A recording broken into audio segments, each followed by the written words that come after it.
S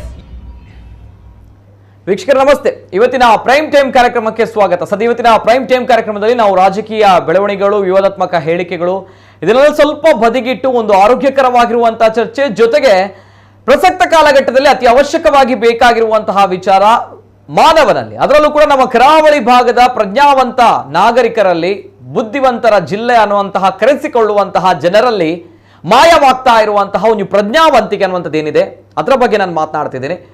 ನಾವುಗಳು ಎಲ್ಲೋ ಒಂದ್ ಕಡೆ ಕರಾವಳಿ ಭಾಗದವರು, ದಕ್ಷಿಣ ಕನ್ನಡ ಜಿಲ್ಲೆಯವರು, ಮಂಗಳೂರಿನವರು ಸ್ಪೆಷಲ್ ಆಗಿ ಇವತ್ತು ನಾನು ಮಾತನಾಡ್ತಿರುವಂಥದ್ದು. ನಾವುಗಳು ಬುದ್ಧಿವಂತರಂತ ಕರೆಸ್ಕೊಳ್ತೀವಿ, ಪ್ರಜ್ಞಾವಂತರಂತ ಕರೆಸ್ಕೊಳ್ತೀವಿ. ಆದರೆ ನಮ್ಮ ಪ್ರಜ್ಞಾವಂತಿಕೆ ಎಲ್ಲಿ ತನಕ ಬಂದು ತಲುಪಿದೆ ಅನ್ನುವಂಥದ್ದಕ್ಕೆ ಇವತ್ತಿನ ನಮ್ಮ ಒಂದು ಸ್ಟೋರಿ ಕಾರಣ. ಯಾಕಂತ ಬಂದಾಗ ಇದು ಒಂದು ಸ್ಟೋರಿಗಳಲ್ಲ, ಇಂತಹ ಬಹಳಷ್ಟು ದಿನನಿತ್ಯ ಘಟನೆಗಳು ನಡೀತಾ ಇದೆ ನಮ್ಮ ಕರಾವಳಿಗಾದ್ಯಂತ, ನಮ್ಮ ಮಂಗಳೂರಿನಾದ್ಯಂತ.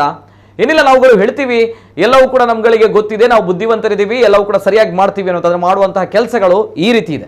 ಅದೇನೇ ಇರಲಿ, ನಾನು ಹೇಳ್ತೇನೆ ಯಾವ ವಿಚಾರ ಅನ್ನುವಂಥದ್ದು. ಅದಕ್ಕೂ ಕೂಡ ನಿನ್ನೆಯ ದಿನ ಈ ಕಾರ್ಯಕ್ರಮಗಳನ್ನ ಮಾಡಬೇಕಾಗಿತ್ತು ಅನ್ನೋದು ಬಹಳಷ್ಟು ಜನರು ಹೇಳ್ತಾ ಇದ್ರು. ಯಾಕಂದ್ರೆ ಜೂನ್ 5 ವಿಶ್ವ ಪರಿಸರ ದಿನ, ವರ್ಲ್ಡ್ ಎನ್ವೈರನ್ಮೆಂಟ್ ಡೇ ಅನ್ನುವಂಥದ್ದು ದೊಡ್ಡ ದೊಡ್ಡ ಬೋರ್ಡ್ಗಳನ್ನ ಹಾಕಿಕೊಂಡು, ಫ್ಲೆಕ್ಸ್ಗಳನ್ನ ಹಾಕಿಕೊಂಡು, ಬೀದಿ ನಾಟಕಗಳನ್ನ ಮಾಡಿಕೊಂಡು, ಮಾನವ ಸರಪಳಿಗಳನ್ನ ಮಾಡಿಕೊಂಡು ಎಲ್ಲವೂ ಕೂಡ ಒಂದು ದಿನಕ್ಕೆ ಸೀಮಿತ ಆಗುತ್ತಾ ಅನ್ನುವಂತಹ ಪ್ರಶ್ನೆಗಳ ನಡುವೆ ಇಲ್ಲ, ನಮ್ದು ನಿತ್ಯ ನಿರಂತರ ಹೋರಾಟ ಅನ್ನುವಂತಹ ನಿಟ್ಟಿನಲ್ಲಿ ಈ ಒಂದು ತಂಡ ಪ್ರತಿ ಬಾರಿಯೂ ಕೂಡ ನಮ್ಮ ಮಂಗಳೂರಿನಲ್ಲ ಸ್ವಚ್ಛಗೊಳಿಸುವಂತಹ ನಿಟ್ಟಿನಲ್ಲಿ ಕ್ರಾಂತಿಕಾರಿಯಾಗಿರುವಂತಹ ಹೆಜ್ಜೆಯನ್ನ ಮಾಡ್ಕೊಂಡು ಬರ್ತಾ ಇರುವಂತಹ ತಂಡ.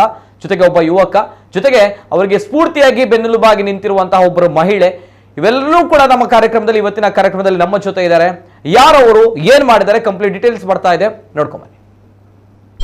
ಹಸಿರು ದಳದಿಂದ ಮಂಗಳೂರಿನಲ್ಲಿ ಪರಿಸರ ಜಾಗೃತಿ.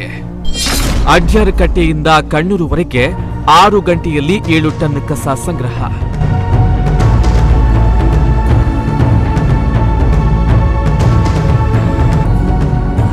ಹಸಿರು ದಳದ ಓಷನ್ ಪ್ಲಾಸ್ಟಿಕ್ ರೀಸೈಕ್ಲಿಂಗ್ ತಂಡದಿಂದ ನಮ್ಮ ನೇತ್ರಾವತಿ ನಮ್ಮ ಜವಾಬ್ದಾರಿ ಕಾರ್ಯಕ್ರಮ ಮೂಲಕ ಅಡ್ಯಾರಕಟ್ಟೆಯಿಂದ ಕಣ್ಣೂರುವರೆಗೆ ಸ್ವಚ್ಛತಾ ಕಾರ್ಯಕ್ರಮ ಭಾನುವಾರ ಆಯೋಜಿಸಿದ್ದು, ಇದರಲ್ಲಿ ಸುಮಾರು 65ಕ್ಕೂ ಅಧಿಕ ಮಂದಿ ಸ್ವಯಂ ಸೇವಕರು ಭಾಗವಹಿಸಿದ್ರು.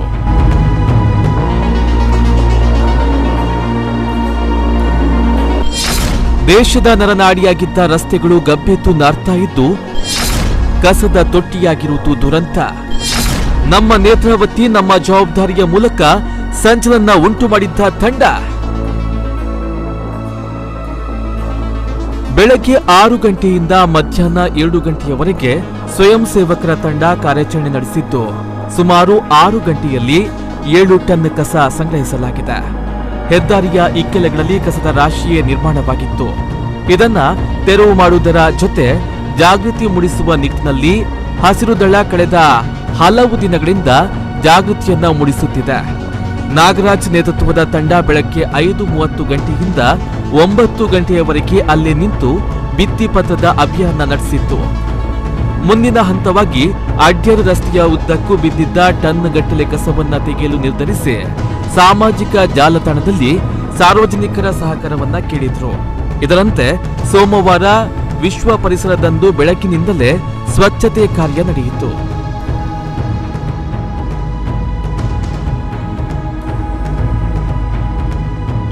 ಕಾಲೇಜು ವಿದ್ಯಾರ್ಥಿಗಳು ಭಾಗ್ಯ.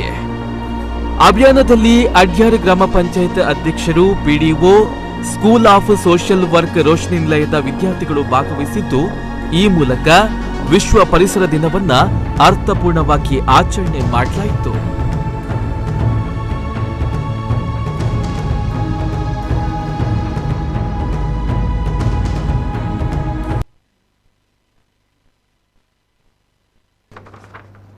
ಎಸ್, ನಿನ್ನೆ ವಿಶ್ವ ಪರಿಸರ ದಿನ. ಆದ್ರೆ ನಾವು ಪರಿಸರವನ್ನ ಎಷ್ಟು ಹಾನಿಗೊಳಿಸ್ತಾ ಇದೀವಿ, ಎಷ್ಟು ಕೊಳಕು ಮಾಡ್ತಾ ಇದೀವಿ, ಎಷ್ಟು ತ್ಯಾಜ್ಯಗಳನ್ನ ಹಾಕ್ತಾ ಇದೀವಿ ಅನ್ನೋದಕ್ಕೆ ಈ ಒಂದು ಸ್ಟೋರಿ ಕಾರಣ. ನಾಟ್ ಓನ್ಲಿ ದಿಸ್ ಒನ್, ಬಹಳಷ್ಟು ಇಂತಹ ಘಟನೆಗಳು ದಿನನಿತ್ಯ ನಡೀತಾ ಇದೆ. ನಾನು ಸ್ಪೆಷಲ್ ಆಗಿ ಈ ಒಂದು ಕಾರ್ಯಕ್ರಮವನ್ನ ಇವತ್ತಿನ ದಿನ ಯಾಕೆ ಮಾಡ್ತಾ ಇದ್ದೀವಿ, ಯಾಕಂದ್ರೆ ನಿನ್ನೆ ದಿನ ಮಾಡ್ಬೇಕನ್ನೋ ಬಹಳಷ್ಟು ಜನ ಹೇಳ್ತಾರೆ. ನಮಗೆ ಮೊದಲಿಂದ ಕಾಟಾಚಾರದ ಕಾರ್ಯಕ್ರಮಗಳನ್ನು ಮಾಡಿ ಅಭ್ಯಾಸಗಳಿಲ್ಲ. ಜೊತೆಗೆ ನಾನು ಮೊನ್ನೆ ತಾನೆ ಭಾನುವಾರದಿಂದ ಬಂದಾಗ ಈ ಒಂದು ರಸ್ತೆಯನ್ನು ನೋಡ್ತಾ ಇದ್ವಿ. ಅಡ್ಯಾರು ಕಟ್ಟೆಯಿಂದ ಕಣ್ಣೂರ್ವರೆಗಿದ್ದಂತ ಒಂದು ರಸ್ತೆ, ಮನುಷ್ಯರಾಗಿದ್ದವರು, ಒಂದು ಏನು ಅನ್ನವನ್ನ ತಿನ್ನುವವರು ಮಾಡದಂತಹ ಕೆಲಸವನ್ನ ನಮ್ಮ ಮಂಗಳೂರಿನ ನಾಗರಿಕರು ಮಾಡ್ತಾ ಇದ್ದಾರೆ. ಆ ಭಾಗದಲ್ಲಿ ಒಂದು ಯಾವ ರೀತಿ ಇತ್ತು ಅಂತ ಬಂದಾಗ, ಆ ಒಂದು ಸಂಪೂರ್ಣವಾಗಿ ಆ ಒಂದು ಲೈನ್ ಏನಿದೆ, ಒಂದು ರಸ್ತೆಯ ಲೈನ್ ಏನಿದೆ, ಆ ರಸ್ತೆಯ ಬದಿಗಳಲ್ಲಿ ಸಂಪೂರ್ಣವಾಗಿರುವಂತಹ ಕಸದ ರಾಶಿಗಳಿತ್ತು. ಯಾವುದೋ ಒಂದು ಪರ್ಟಿಕ್ಯುಲರ್ ಸ್ಥಳಗಳಲ್ಲ, ಬಹಳಷ್ಟು ಕಸಗಳು ಅಲ್ಲಿ ಬಿದ್ದಿತ್ತು. ಆದ್ರೆ ಇದರ ಕಥೆ ಏನು, ಯಾರು ಇದನ್ನು ಕ್ಲೀನ್ ಮಾಡ್ತಾರೆ ಅನ್ನುವಂತಹ ಪ್ರಶ್ನೆಗಳು ನಮ್ಮಗಳ ಜೊತೆಗೆ ಈ ಭಾಗದ ಜನಪ್ರತಿನಿಧಿಗಳು ಏನ್ ಮಾಡ್ತಾರೆ ಅಂತ ಪ್ರಶ್ನೆಗಳು ನನಗೆ ಮೊದಲನೇದಾಗಿ ನಾನು ಬಂದಿರುವಂತದ್ದು. ನಾನು ನಾಳೆ ಅವರಿಗೋಸ್ಕರ ಒಂದು ಕಾರ್ಯಕ್ರಮವನ್ನು ಮಾಡಬೇಕಾಗಿತ್ತು ಅನ್ನೋದು ನನ್ನ ಮನಸ್ಸಿನಲ್ಲಿ ಇತ್ತು. ಆದ್ರೆ ಈ ಒಬ್ಬ ವ್ಯಕ್ತಿ ಜೊತೆಗೆ ಈ ಒಂದು ತಂಡ ಇದನ್ನ ಇನಿಷಿಯೇಟಿವ್ ತೆಗೆದುಕೊಂಡು ಈ ಒಂದು ಸ್ಥಳವನ್ನ ಸ್ವಚ್ಛಗೊಳಿಸಿದ್ದಾರೆ. ನಾಟ್ ಓನ್ಲಿ ದ್ಯಾಟ್, ದಿನನಿತ್ಯ ಬೆಳಿಗ್ಗೆ 5:15 ಅಲ್ಲಿಗೆ ಹೋಗ್ತಾರಂತೆ. ಒಂದು ಭಿತ್ತಿ ಪತ್ರವನ್ನ, ಪ್ಲೇ ಕಾರ್ಡ್ಸ್ಗಳನ್ನ ಹಿಡಿದು ಇಲ್ಲಿ ಕಸವನ್ನ ಬಿಸಾಡಬೇಡಿ, ಸ್ವಚ್ಛ ಮಂಗಳೂರನ್ನ ಉಳಿಸಿ ಅನ್ನುವಂಥ ನಿಟ್ಟಿನಲ್ಲಿ ಒಂದು ಕಳಕಳಿಯುಳ್ಳಂತಹ ಒಬ್ಬ ವ್ಯಕ್ತಿಯೂ ಕೂಡ ಹೌದು, ಜೊತೆಗೆ ತಂಡವೂ ಕೂಡ ಹೌದು. ನಿಜವಾಗ್ಲೂ ಕೂಡ ಹೆಮ್ಮೆ ಇದೆ ಈ ಒಂದು ತಂಡದ ಬಗ್ಗೆ. ಆತ್ಮೀಯವಾಗಿರುವಂತಹ ಸ್ವಾಗತವನ್ನ ಮಾಡ್ತಾ ಇದ್ದೇನೆ. ನಮ್ಮ ಜೊತೆ ಹಸಿರು ದಳ, ಈ ಹಸಿರು ದಳದ ಈ ಭಾಗದ ಸಂಯೋಜಕರು ನಾಗರಾಜ್ ಆರ್ ಅಂಚನ್ ಅವರು, ಆತ್ಮೀಯವಾಗಿರುವಂತಹ ಸ್ವಾಗತವನ್ನ ಮಾಡ್ತಾ ಇದ್ದೇನೆ. ಜೊತೆಗೆ ಪ್ರೌಡ್ ಆಫ್ ಯು ಸರ್, ತಮ್ಮ ಕೆಲಸದ ಬಗ್ಗೆ ಅಭಿನಂದನೆಗಳನ್ನ ಸಲ್ಲಿಸ್ತಾ ಇದ್ದೇನೆ ಮೊದಲನೇದಾಗಿ. ನಮಸ್ತೆ sir, welcome to my show. ಅದೇ ರೀತಿ ನಮ್ಮ ಜೊತೆ ಈ ಒಂದು ಕಾರ್ಯಕ್ರಮ ಅಥವಾ ಈ ಒಂದು ಸ್ವಚ್ಛಗೊಳಿಸುವಂತಹ ಕಾರ್ಯಕ್ರಮ, ಯಾಕಂದ್ರೆ ಇಂತಹ ಕಸ ಹಾಕುವಂತಹ ಕ್ರಿಮಿಕೀಟಗಳು ನಮ್ಮ ಮಂಗಳೂರಿನಲ್ಲಿ ಇದ್ದಾರೆ ಅಂತ ಬಂದಾಗ, ಅಂತಹ ನಾಗರಿಕರು ಇದ್ದಾರೆ ಅಂತ ಬಂದಾಗ, ಆ ಕ್ರಿಮಿಕೀಟಗಳಿಗೆ ಒಂದು ಸರಿಯಾಗಿರುವಂತಹ ಕೀಟನಾಶಿಗಳನ್ನ ಬಳಸಬೇಕು ಅಂತ ಬಂದಾಗ ಅದಕ್ಕೆ ಸೂಕ್ತವಾಗಿರುವಂತಹ ಒಂದು ಹಿಂದೆ ಸಂಘಟನೆ ಅನ್ನುವಂಥದ್ದು ಬೇಕು, ಸಂಘಟಕ ಶಕ್ತಿ ಬೇಕು. ಆ ನಿಟ್ಟಿನಲ್ಲಿ ಪ್ರತಿ ಬಾರಿಯೂ ಕೂಡ ನಾಗರಾಜ್ ಆರ್ ಅಂಚನ್ ಅವರಿಗೆ ಬೆನ್ನೆಲುಬಾಗಿ ಸಹಾಯ ಮಾಡುವಂತಹ ಮಹಿಳೆ, ಗೊತ್ತಿರುವಂತವರು, ನಮ್ಮ ಮಂಗಳೂರಿಗೆ ಚಿರಪರಿಚಿತ ಪ್ರೊಫೆಸರ್ ವಿನೀತಾ ಕಿ ಅವರು, ಅಸೋಸಿಯೇಟ್ ಪ್ರೊಫೆಸರ್ ರೋಷನ್ ನಿಲಯ. ಆತ್ಮೀಯವಾಗಿಂತ ಸ್ವಾಗತವನ್ನ ಮಾಡ್ತಾ ಇದ್ದೇನೆ ಮೇಡಮ್. ಜೊತೆಗೆ ತಮಗೂ ಅಭಿನಂದನೆಗಳು ತಮ್ಮ ಈ ಒಂದು ಕೆಲಸ ಕಾರ್ಯಕ್ಕೆ. ಯಾಕಂದ್ರೆ ತಾವುಗಳು ಕೂಡ ಕೈ ಜೋಡಿಸಿದ್ದೀರಿ. ಯಾಕಂದ್ರೆ ಒನ್ ಮ್ಯಾನ್, ಒಬ್ಬರಿಂದ ಸಾಧ್ಯ ಇಲ್ಲ. ತಾವುಗಳು ಕೂಡ ಕೈ ಜೋಡಿಸಿ, ತಮ್ಮ ಒಂದು ವಿದ್ಯಾರ್ಥಿಗಳು ಕೂಡ ಇದರಲ್ಲಿ ಕೈ ಜೋಡಿಸಿದ್ದಾರೆ. ದಟ್ಸ್ ವೈ ಅಭಿನಂದನೆಗಳು ಮೇಡಮ್ ತಮಗೂ ಕೂಡ. ಜೊತೆಗೆ ಇಬ್ರು ಅತಿಥಿಗಳು ಕೂಡ ಕಾರ್ಯಕ್ರಮದಲ್ಲಿ ಜಾಯಿನ್ ಆಗಿದ್ದಾರೆ. ಯಾಕಂದ್ರೆ ಇಂತಹ ಒಂದು ಕಾರ್ಯಕ್ರಮಗಳು, ಇಂತಹ ಒಂದು ಕಾರ್ಯಗಳು ಆಗ್ಬೇಕು ನಮ್ಮ ಮಂಗಳೂರಿನಲ್ಲಿ. ನಾನು ಒನ್ಸ್ ಅಗೇನ್ ಈ ಒಂದು ವಿಷಯದ ಬಗ್ಗೆ ಮಾತಾಡೋದಕ್ಕೆ ಮೊದಲೇದಾಗಿ ಆ ಒಂದು ಕಸದ ರಾಶಿನ ಒಂದ್ಸಲ ಅಪ್ಲೈ ಮಾಡಿ. ನಾನು ಆಗ್ಲೇ ಹೇಳಿದಾಗೆ ನಮ್ಮ ಮಂಗಳೂರು ಯಾವ ರೀತಿ ಇದೆ ಅನ್ನುವಂಥದ್ದು ಇದು ಬಿಫೋರ್ ತಾವು ಗಮನಿಸಬಹುದು. ಆ ಫೋಟೋವನ್ನ ಪ್ಲೇ ಮಾಡಿ. ಎಸ್, ಮೊದಲನೇದಾಗಿ ಬಿಫೋರ್ ಅಂತ ಹೇಳಿದಾಗ ನೀವು ಅಲ್ಲಿ ಗಮನಿಸಬಹುದು ಯಾವ ರೀತಿ ಇತ್ತು ಅನ್ನುವಂಥದ್ದು. ಅಡ್ಯಾರ್ ಕಟ್ಟೆಯಿಂದ ಕಣ್ಣೂರ್ವರೆಗೆ ಹೋಗುವಂತಹ ರಸ್ತೆಗಳಲ್ಲಿ ಹಾಕಿರುವಂತಹ ಕಸದ ರಾಶಿ ಏನಿಲ್ಲ, ಗಾಡಿಯಲ್ಲಿ ಹೋಗುವಾಗ ಅಲ್ಲಿ ಬಿಸಾಡಿಕೊಂಡು ಹೋಗ್ತಾರೆ. ನಾವು ಅಲ್ಲಿ ರಸ್ತೆಗಳಲ್ಲಿ ಹೋದಾಗ, ನ್ಯಾಷನಲ್ ಹೈವೇ, ನಮ್ಮ ದೇಶದ ನರನಾಡಿಗಳಂತ ಕರಿತೀವಿ, ಅಂದ್ರೆ ಯಾವ ರೀತಿ ಗಬ್ಬು ನಾರ್ತಾ ಇದೆ, ಕಸದ ತೊಟ್ಟಿಗಳಾಗಿವೆ ನಮ್ಮ ಮಂಗಳೂರು ಅನ್ನುವಂಥದ್ದು ಇದಕ್ಕೆ ಸಾಕ್ಷಿ. ಇದು ಆ ಮಕ್ಕಳು, ರೋಷನ್ ನಿಲಯದ ಮಕ್ಕಳು ಆ ಕಸವನ್ನ ಸ್ವಚ್ಛಗೊಳಿಸ್ತಾ ಇರುವಂತದ್ದು. ಯಾರ್ಯಾರೋ ಮೂರ್ಖರು ಹಾಕಿರುವಂತಹ ಕಸವನ್ನ ಆ ಮಕ್ಕಳು ಸ್ವಚ್ಛಗೊಳಿಸ್ತಾ ಇದ್ದಾರೆ. ಜೊತೆಗೆ ಎಸ್, ಇದು ಹಸಿರು ದಳ ಸೋಮವಾರ ನಿನ್ನೆಯ ದಿನ ಅಲ್ಲಿ ಸ್ವಚ್ಛಗೊಳಿಸಿರುವಂತಹ ಒಂದು ಸಂದರ್ಭ. ವಿಜುವಲ್ಸ್ ಗಳನ್ನ ಹಾಕಿ. ಎಸ್, ಅವರು 6 ಗಂಟೆಯಲ್ಲಿ 7 ಟನ್ ಕಸವನ್ನ ಸಂಗ್ರಹ ಮಾಡ್ತಾರೆ. ಅಂದ್ರೆ ಎಲ್ಲೋ ಒಂದ್ ಕಡೆ ಅದು ಒಳಗಡೆ ಇರುವಂತಹ ಗ್ರಾಮಾಂತರ ಭಾಗಗಳಲ್ಲ, ಬದಲಾಗಿ ಅದು ಸಿಟಿ ಭಾಗ, ಅಲ್ಲಿ ನ್ಯಾಷನಲ್ ಹೈವೇ ಇದೆ, ಹೆದ್ದಾರಿ ಅಂತ ಬಂದಾಗ ಅದರ ಪಕ್ಕದಲ್ಲಿ ಇಷ್ಟು ರಾಶಿ ಕಸಗಳು ಸಿಕ್ಕಿರುವಂತದ್ದು. 6 ಗಂಟೆಯಲ್ಲಿ 7 ಟನ್ ಕಸದ ರಾಶಿ ಸಿಕ್ಕಿರುವಂತದ್ದು ಅವರುಗಳು ತೆಗೆದಿರುವಂತದ್ದು.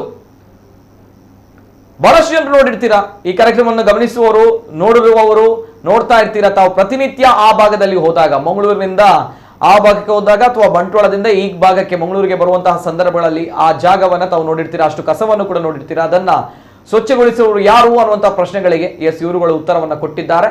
ಎಸ್, ಇದು ಮಾನಗೆಟ್ಟಿರುವಂತಹ ಮಂಗಳೂರಿನ ಅನಾಗರಿಕರು ಹಾಕಿರುವಂತಹ ಕಸದ ರಾಶಿ ಇದು.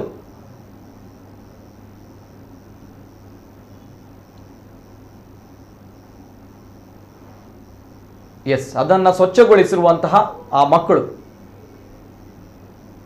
ಯಾರ್ಯಾರೋ ಹಾಕಿರುವಂತಹ ವೇಸ್ಟ್ಗಳು, ಕಸದ ರಾಶಿ, ಅದನ್ನ ಆ ಪಾಪ ಮಕ್ಕಳು ಸ್ವಚ್ಛಗೊಳಿಸ್ತಾ ಇದ್ದಾರೆ.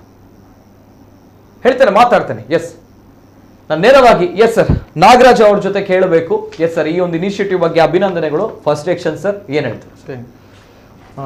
ಮೊದಲಿನ ರಿಯಾಕ್ಷನ್ ಅಂತಲ್ಲ, ನೋಡುವಾಗ ನಿಜವಾಗ್ಲೂ ಬೇಸರ ಅನಿಸ್ತಾ ಇದೆ ಮತ್ತು ಇದೊಂದು ಸಾಧನೆ ಕೂಡ ಅಲ್ಲ. ನಿಜವಾಗ್ಲೂ ಇದು ನಾಚಿಕೆ ಅಂತ ಅನಿಸ್ಬೋದು. ಯಾಕೆ ಹೇಳಿದ್ರೆ, ಒಂದು ನೀವು ಹೇಳಿದಾಗೆ ಬುದ್ಧಿವಂತರ ಪ್ರಜ್ಞಾವಂತರ ಜಿಲ್ಲೆಯಲ್ಲಿ ಒಬ್ಬ ಬೆಳಿಗ್ಗೆ ಎದ್ದು ಕಸ ಹಾಕಬೇಡಿ ಅಂತೇಳಿ ಒಬ್ಬ ಬೋರ್ಡ್ ಇಟ್ಕೊಳ್ಳೋದು ಅಂತ ಹೇಳಿದ್ರೆ ನಿಜವಾಗ್ಲೂ ನಾಚಿಕೆ ಅದು. ನನ್ಗೂ ಒಂಥರ ಅನಿಸ್ತಾ ಇದೆ, ಸೊ ನಾಚಿಕೆ ಅಲ್ವಾ, ಆದ್ರೆ ಜನರಿಗೆ ಅರ್ಥ ಆಗೋದಿಲ್ಲ. ಯಾಕಂತ ಹೇಳಿದ್ರೆ ಮಂಗಳೂರಿನ ನೀವು ಎಲ್ಲ ಕಡೆ ನೋಡಿರ್ಬೋದು, ಕೇವಲ ಅಡ್ಯಾರು ಈಗ ನಮ್ಗೆ ಕಣ್ಣಿಗೆ ಕಾಣ್ತಾ ಇದೆ ಹೆದ್ದಾರಿಯಲ್ಲಿ, ಅಷ್ಟು ದೊಡ್ಡ ಹೆದ್ದಾರಿಯಲ್ಲಿ ಉದ್ದಕ್ಕೆ ಕಣ್ಣೂರಿನಿಂದ ಇವನ್ ಬೀಸ್ ರೋಡ್ ವರೆಗೆ ಕೂಡ ನೀವು ಹೋದ್ರೆ ಅಲ್ಲಲ್ಲಿ ಕಸಗಳ ರಾಶಿಗಳು ಸಿಗ್ತಾ ಇದೆ. ಸೊ ಒಂದು ವ್ಯವಸ್ಥೆ ಕಾರಣ ಆಗಿರ್ಬೋದು, ಆದರೆ ಜನರು ಕೂಡ ಅದರ ಬಗ್ಗೆ ಎಚ್ಚರಿಕೆಯನ್ನು ವಹಿಸಲೇಬೇಕಾಗುತ್ತೆ. ಸೊ ಅಲ್ಲಲ್ಲಿ ಕಸ ಬಿಸಾಡೋದ್ರಿಂದ ಆ ಕಸ ಏನಾಗುತ್ತೆ, ಅದು ಎಲ್ಲಿಗೆ ಹೋಗುತ್ತೆ ಎಂಬ ಕನಿಷ್ಠ ಜ್ಞಾನ ಕೂಡ ಇಲ್ಲ. ಯಾಕಂದ್ರೆ ಹೆಚ್ಚಿನವರಿಗೆ ಕೂಡ ಗೊತ್ತು ಕಸವನ್ನು ವಿಂಗಡಿಸಬೇಕು, ಅದನ್ನು ವಿಂಗಡಣೆ ಕೊಡಬೇಕು ಅಂತ ಗೊತ್ತು. ಆದರೆ ನಮ್ಮಲ್ಲಿರುವಂಥ ಉದಾಸೀನದ ಕಾರಣದಿಂದಾಗಿ ಮಾತ್ರ, ಯಾಕಂತ ಹೇಳಿದ್ರೆ ಈಗ ಪಂಚಾಯತ್ ಆಗಲಿ ಅಥವಾ ಇಲ್ಲಿ ನಮ್ಮ ನಗರ ಪಾಲಿಕೆ ಆಗಲಿ ಗಾಡಿಗಳು ಬರ್ತಾ ಇರ್ತವೆ, ಆದರೂ ಕೂಡ ಆ ಕಸವನ್ನು ಕೊಡುವಂತಹ ಒಂದು ಉದಾಸೀನ ಆಗಲಿ ಅಥವಾ ಅದಕ್ಕೆ ಬೇಕಾದ ವ್ಯವಸ್ಥೆಯನ್ನು ಮಾಡದೆ ಸಿಕ್ಕಲ್ಲಿ ಬಿಸಾಡಿದೆ ಆಯಿತು. ನಮ್ಮ ಮನೆ ಸ್ವಚ್ಛ ಆದರೆ ಸಾಕು, ನಮ್ಮಿಂದ ಕಸವನ್ನು ಹೊರಗಡೆ ಹೋದ್ರೆ ಆಯ್ತು ಅಷ್ಟೇ. ಅಲ್ಲಿಂದ ಆ ಕಸ ಏನಾಗುತ್ತೆ, ಎಲ್ಲಿಗೆ ಹೋಗುತ್ತೆ, ಅದರಿಂದ ಏನು ಪರಿಣಾಮ ಆಗುತ್ತೆ, ಅದ್ರ ಬಗ್ಗೆ ಕನಿಷ್ಠ ಯೋಚಿಸುವ ಶಕ್ತಿ ಕೂಡ ನಮ್ಮ ಮಂಗಳೂರಿನ ಜನರಿಗೆ ಇಲ್ಲ ಅಂತ ಹೇಳಿದ್ರೆ ನಿಜವಾಗ್ಲೂ ಬೇಸರ ಅನಿಸ್ತದೆ. ಯಾಕಂತ ಹೇಳಿದ್ರೆ ನಾವು ಕೇವಲ ಮಾರ್ಕ್ ತಕೊಂಡು ನಾವು ಹೌದಲ್ವಾ ರಿಸಲ್ಟ್ ಅಲ್ಲಿ ಪ್ರತಿ ವರ್ಷ ರಿಸಲ್ಟ್ ಅಲ್ಲಿ ನಾವು ಫಸ್ಟ್ ಬರೋದಕ್ಕಿಂತ ಸೊ ಈ ರೀತಿಯ ಒಂದು ಅಟ್ಲೀಸ್ಟ್ ಒಂದು ಜ್ಞಾನವನ್ನು ಕೂಡ ಬೆಳೆಸ್ಕೊಳ್ಬೇಕಾಗಿದೆ ನಾವೆಲ್ಲರೂ ಕೂಡ. ಸೊ ನಿಜವಾಗ್ಲೂ ಬುದ್ಧಿವಂತರ ಜಿಲ್ಲೆ ಅಂತ ಹೇಳಿದ್ರೆ ನಿಜವಾಗ್ಲೂ ಅದು ಯಾಕೆ ನನಗೆ ಸೂಟ್ ಅಂತ ಅನಿಸ್ತಾನೆ ಇಲ್ಲ ನಮಗೆ. ಜೊತೆಗೆ ಎಸ್ ಬರ್ತೇನೆ. ಅದೇ ರೀತಿ first section madam professor Vinitha K ಅವರು, ತಾವು ಏನ್ ಹೇಳ್ತೀರಾ ಮೇಡಮ್ ಈ ಒಂದು ಕಸದ ರಾಶಿಗಳು ಜೊತೆಗೆ ಮಾನವೀಯತೆ ಜೊತೆಗೆ ಮನುಷ್ಯತ್ವ ಇವೆಲ್ಲದರ ಜೊತೆಗೆ ಒಂದು ಪ್ರಜ್ಞಾವಂತಿಕೆಯನ್ನು ಕೂಡ ನಮ್ಮ ಮಂಗಳೂರಿನ ಜನರು ಮರೆತುಕೊಳ್ತಾ ಇದ್ದಾರೆ, ಏನ್ ಹೇಳ್ತೀರಾ? ಈಗ ತಾನೇ ನಾಗರಾಜ್ ಸರ್ ಹೇಳಿದ್ರು, ನಾವು ಕಲಿಕೆಯಲ್ಲಿ ಮುಂದೆ ಇರ್ಬೋದು, ಎಷ್ಟೇ ಪ್ರಜ್ಞಾವಂತರು ಅಂತ ಹೇಳಿಸಿಕೊಂಡಿರ್ಬೋದು, ಆದರೆ ನಾವು ಮಾಡುವಂಥ ಕೆಲಸ ಕಾರ್ಯಗಳಲ್ಲಿ ನಮ್ಮ ಕಾರ್ಯರೂಪದಲ್ಲಿ ಆ ಪ್ರಜ್ಞಾವಂತಿಕೆ ಬೇಕು. ಪರೀಕ್ಷೆಯಲ್ಲಿ 100ಕ್ಕೆ 100 ಮಾರ್ಕ್ ತೆಗೆಯುವುದು ಆ ಕಾಂಪಿಟೇಷನ್ನ ಜೊತೆಗೆ ಆ ಪರೀಕ್ಷೆಯಲ್ಲಿ ಪರಿಸರ ಪ್ರಜ್ಞೆಯ ಬಗ್ಗೆ 100ಕ್ಕೆ 100 ಮಾರ್ಕ್ ತೆಗೆಯುವಷ್ಟು ನಾವು ಸಾಧನೆ ಮಾಡ್ತೇವೆ. ಅದೇ ಜೀವನದಲ್ಲಿ ನಿಜ ಜೀವನದಲ್ಲಿ ಅದು ಯಾಕೆ ಕಾರ್ಯಗತಗೊಳಿಸುವುದಿಲ್ಲ? ಹಾಗಿದ್ರೆ ನಮ್ಮ ಎಲ್ಲ ಹೋರಾಟ ಏನು ನಾವು ಮಾಡ್ತೇವೆ ಅದು ಕೇವಲ ಆ ಕೊಠಡಿಯ ಒಳಗೆ ಆ ಪರೀಕ್ಷೆಗೆ ಸೀಮಿತವಾಗಿದೆ ಅಂತ ಹೇಳೋ ಪ್ರಶ್ನೆ ಬರ್ತದೆ. ಕರೆಕ್ಟ್ ನಿಜ. ಜೊತೆಗೆ ನಾನು ಇಬ್ಬರಲ್ಲೂ ಕೂಡ ಅಭಿನಂದನೆಗಳನ್ನ ಸಲ್ಲಿಸಲೇಬೇಕು. ಯಾಕಂತ ಬಂದಾಗ ಈ ಒಂದು ಇನಿಷಿಯೇಟಿವ್ಗಳಲ್ಲ, ಬಹಳಷ್ಟು ಇನಿಷಿಯೇಟಿವ್ಗಳನ್ನ ಈ ಹಿಂದೆಯೂ ಕೂಡ ಮಾಡಿದವರು ನಮ್ಮ ನೇತ್ರಾವತಿ, ನಮ್ಮ ಜವಾಬ್ದಾರಿ ಅನ್ನುತ್ತದೆ. ತಾವುಗಳು ನೇತ್ರಾವತಿ ಉಳ್ಳಲದ ಕಡೆಗೆ ಹೋದಾಗ ಅಲ್ಲೂ ಕೂಡ ಅಭಿಯಾನವನ್ನ ಮಾಡಿ ಆ ಒಂದು ಅಭಿಯಾನದಲ್ಲಿ ಬಹಳ ಯಶಸ್ಸು ಕಂಡಂತಹ ವ್ಯಕ್ತಿಗಳು ಇವರುಗಳು. ಜೊತೆಗೆ ನಾನು ಈ ಸಂದರ್ಭ ನಾಗರಾಜ್ ಅವರವರು ಬಹಳಷ್ಟು ಜನರಿಗೆ ಗೊತ್ತಿರಲಿಕ್ಕಿಲ್ಲ, ಬಹಳಷ್ಟು ಜನರು ಅಷ್ಟು ಹೊತ್ತಿಗೆ ಹೇಳಲ್ಲ ಅನ್ನೋದು ಕಾಣುತ್ತೆ, 5 ಗಂಟೆ 5:30 ಸಾಧ್ಯ ಇಲ್ಲ ಈಗಿನ ಕಾಲದ ಮಕ್ಕಳು ಯುವಕರು ಹೇಳುವಂಥದ್ದು. ಆದರೆ ನಾಗರಾಜ್ ಅವರು ಏನು ಮಾಡ್ತಾರೆ, 5:30 ಗಂಟೆಗೆ ಬೆಳಿಗ್ಗೆ, ಸಂಜೆ ಅಲ್ಲ ಬೆಳಿಗ್ಗೆ 5:30 ಗಂಟೆಗೆ ಆ ಭಾಗಕ್ಕೆ, ಅಂದರೆ ಎಲ್ಲಿ ಕಸ ಹಾಕ್ತಾರೆ ಈ ಅಡ್ಯಾರ್ ಕಟ್ಟೆ ಏನಿದೆ ಅಲ್ಲಿ ಕಸ ಹಾಕುವಂಥ ಸ್ಥಳಕ್ಕೆ, ಈ ಹಿಂದೆ ಉಳ್ಳದಲ್ಲೂ ಕೂಡ ಇದೇ ರೀತಿ ಮಾಡಿದ್ರು ಇವರು. ಯಾವ ಬೆಳಿಗ್ಗೆ ಅಲ್ಲಿ ಹೋಗಿ ಪ್ಲೇ ಕಾರ್ಡ್ಸ್ಗಳನ್ನ ಅಂದರೆ ಭಿತ್ತಿ ಪತ್ರವನ್ನು ಹಿಡಿದುಕೊಂಡು ಇಲ್ಲಿ ಕಸವನ್ನು ಹಾಕಬೇಡಿ ಅನ್ನುವಂಥ ನಿಟ್ಟಿಲ್ಲ ಆ ಒಂದು ಫೋಟೋ ಇದೆ, ಆ ಒಂದು ಫೋಟೋವನ್ನು ಕೂಡ ಪ್ಲೇ ಮಾಡಿ ಭಿತ್ತಿ ಪತ್ರವನ್ನು ಹಿಡಿದುಕೊಂಡು ಮನವಿಯನ್ನ ಮಾಡ್ತಾ ಇದ್ದಾರೆ, ಜನರಲ್ಲಿ ಮನವಿಯನ್ನ ಮಾಡ್ತಾ ಇದ್ದಾರೆ. ಯಾವ ರೀತಿ ಕಸವನ್ನು ಹಾಕಬೇಡಿ ಸರ್ ಅನ್ನುವಂಥ ನಿಟ್ಟಿನಲ್ಲಿ ಮನವಿಯನ್ನ ಮಾಡ್ತಾರೆ. ಆದರೆ ಎಲ್ಲವನ್ನು ಕೂಡ ಬಿಟ್ಟವರು ಅಲ್ಲಿ ಕಸವನ್ನು ಹಾಕ್ತಾನೆ ಪದೇ ಕಸವನ್ನು ಹಾಕ್ತಾ ಇದ್ದಾರೆ. ಆ ಕಸವನ್ನು ಹಾಕಿ ತೆಗ್ದವರು ಯಾರು ಅಂತ ಬಂದಾಗ ಆ ಪುಟ್ಟ ಮಕ್ಕಳು. ನಾನು ಮಾತಾಡ್ತೇನೆ ಇದ್ರ ಬಗ್ಗೆ. ಎಸ್ ಸರ್, ಏನು ಹೇಳ್ತೀರಾ? ನನಗೆ ಯಾಕೆ ಇಷ್ಟು ಇನಿಷಿಯೇಟಿವ್ ತಾವು ಯಾಕೆ 5:30ಗೆ ಅಷ್ಟು ಬೆಳಗ್ಗೆ ಹೋಗಿ ಪ್ಲೇ ಕಾರ್ಡ್ಸ್ಗಳನ್ನು ಹಿಡಿದುಕೊಂಡು ಕಸ ಹಾಕಬೇಡಿ ಅಂತ ಹೇಳ್ತೀರಾ? ಆದರೂ ಕೂಡ ಮೂರ್ಖರಲ್ಲಿ ಕಸ ಹಾಕ್ತಾರೆ. ಏನ್ ಅನ್ಸುತ್ತೆ ನಮ್ಗೆ? ನಾನು ಆ ಇನ್ಸಿಡೆಂಟ್ ನೇರವಾಗಿ ನೋಡ್ತಾರೆ ಕಸ ಹಾಕಲ್ಲ, ನಾನು ಹೇಳೋದು ಕೋಪ ಬರುತ್ತೆ ನೋಡಿದಾಗ. ಏನು ಅಂದ್ರೆ ನಾನು ಅಲ್ಲಿ ನಿಲ್ಬೇಕಂತ ಮೊದಲು, ನಾನು ಅಲ್ಲಿ ಆ ಕಾರ್ಯಕ್ರಮವನ್ನ ನಾವು ಸಂಯೋಜಿಸಿದ ಮೊದಲು ಒಂದು 10-15 ದಿವಸ ಮೊದಲೇ ನಾನು ಅಲ್ಲಿ ಹೋಗಿ ನಿಲ್ತಾ ಇದ್ದೆ. ಅಂದ್ರೆ ಆ ಕಡೆ ಓಡಾಡ್ತಾ ಇದ್ದೆ, ಬೆಳಿಗ್ಗೆ ಹೋಗಿ ನಿಲ್ತಾ ಇದ್ದೆ. ಅಂದ್ರೆ ಎಷ್ಟು ಗಂಟೆಯಿಂದ ಎಷ್ಟು ಗಂಟೆ ತನಕ ಕಸ ಬೀಳ್ತಾ ಇದೆ ಮತ್ತೆ ಯಾರು ಕಸ ಬಿಸಾಡ್ತಾ ಇದ್ದಾರೆ ಎಂಬುದನ್ನು ನಾವು ನೋಡ್ತಾ ಇದ್ದೇವೆ. ಸೊ ಸಾಮಾನ್ಯವಾಗಿ 5:30 ಗಂಟೆಯಿಂದ ಆರಂಭ ಆಗುತ್ತೆ. ಈ ಗಾಡಿಯಲ್ಲಿ ಹೋಗುವವರು ಎಲ್ಲ ನಾವು ಹೇಳಿದಾಗ ಬಹಳಷ್ಟು ಬೇಸರ ಏನಂತಂದ್ರೆ ಎಲ್ಲ ಎಜುಕೇಟೆಡ್ ಆಗುತ್ತೆ, ಎಲ್ಲ ವೆಹಿಕಲಲ್ಲಿ ಹೋಗುವವರು, ಸೊ ದೊಡ್ಡ ಕಾರಲ್ಲಿ ಬರುವವರು, ಸೊ ಅಲ್ಲಿ ಇಳಿಸ್ತಾರೆ, ರಿಕ್ಷಾದಲ್ಲಿ ಬಂದು ಬಿಸಾಡ್ಕೊಂಡು ಹೋಗ್ತಾ ಇದ್ದಾರೆ. ಸೊ 5:30 ಗಂಟೆಯಿಂದ 9:30 ಗಂಟೆ ತನಕ ಸಾಮಾನ್ಯವಾಗಿ ಕಸಗಳು ಬೀಳುತ್ತೆ. ಆನಂತರ ಕಡಿಮೆ ಆಗುತ್ತೆ, ಮತ್ತೆ ರಾತ್ರಿ ಬೀಳುತ್ತೆ ಅಲ್ಲಿ ಕಸ. ರಾತ್ರಿ ಯಾರು ಹಾಕ್ತಾರೆ ಅಂತ ಹೇಳಿದ್ರೆ ಹೋಟೆಲ್ನವರು ಅಥವಾ ಕ್ಯಾಟ್ರಿಂಗ್ನವರು ಎಲ್ಲ ಉಳಿದದೆಲ್ಲ ತಂದು ಆ ಕಡೆ ಬಿಸಾಡುವಂಥದ್ದು ಒಂದು ಪರಿಪಾಠ ಇದೆ. ಸೊ ಇದಕ್ಕೆ ಬೆಳಿಗ್ಗೆ ನಿಂತಾಗ ಅನಿಸ್ಬೋದು, ನನಗೂ ಕೂಡ ತುಂಬಾ ಜನ ನಿಂತಾಗ ಕೂಡ ಅಲ್ಲಿ ಒಂದು ರೀತಿಯ ಹೊಸ ಅನುಭವ ಅಂತ ಹೇಳ್ಬೋದು. ಯಾಕಂತ ಹೇಳಿದ್ರೆ ಕೆಲವರು ಹೇಳ್ತಾ ಇದ್ರೆ ನಿಂಗೆ ಏನು ಹುಚ್ಚ ಮಾರೆ, ನಿಂಗೆ ಮನೇಲಿ ಮಲಗ್ಲಿಕ್ಕೆ ಆಗುದಿಲ್ಲ, ನೀನು ಎಷ್ಟು, ಕೆಲವರು ಬಂದು ಹೇಳಿದ್ದಾರೆ ನನ್ನ ಹತ್ರ, ಇಲ್ಲಿ ಎಷ್ಟು ನಿಂತರೂ ಕೂಡ ಅಷ್ಟೇ ಜನರು ಚೇಂಜ್ ಆಗಲ್ಲ. ಸೊ ಆ ರೀತಿಯ ಒಂದು ನಿರಾಶಾ ಭಾವನೆಗಳನ್ನ ವ್ಯಕ್ತಪಡಿಸ್ತಾ ಇದ್ರು. ನಾನು ಹೇಳ್ತಾ ಇದ್ದೆ ಹೌದು, ಸೊ ಬದಲಾಗ್ತಾರ ಇಲ್ವಾ ಗೊತ್ತಿಲ್ಲ, ಆದ್ರೆ ಒಂದು ಹೆಜ್ಜೆ ಮುಂದೆ ಇಡದೆ ನಾವು ಮುಂದೆ ಹೋಗ್ತೇವೆ ಅಂತ ಹೇಳಿಕೆನೆ ಸಾಧ್ಯ ಇಲ್ಲ. ಹೌದಲ್ಲ, ನಾವು ನಿಂತಲ್ಲಿ ನಿಂತು ಆಗಲ್ಲ ಅಂತ ಹೇಳಿದ್ರೆ ಏನೂ ಆಗೋದಿಲ್ಲ. ಸೊ ನಾವು ಪ್ರಯತ್ನ ಪಡೋಣ, ಪ್ರಯತ್ನನೇ ಪಡೆದ ನಾವು ಯಾರನ್ನ ಬ್ಲೇಮ್ ಮಾಡಿದ್ರೆ ತಪ್ಪಾಗುತ್ತೆ. ಹೌದಲ್ವಾ? ಸೊ ಯಾರಾದ್ರೂ ಒಬ್ರು ಇನಿಷಿಯೇಟಿವ್ ತಗೊಳ್ಳೇಬೇಕಾಗುತ್ತೆ.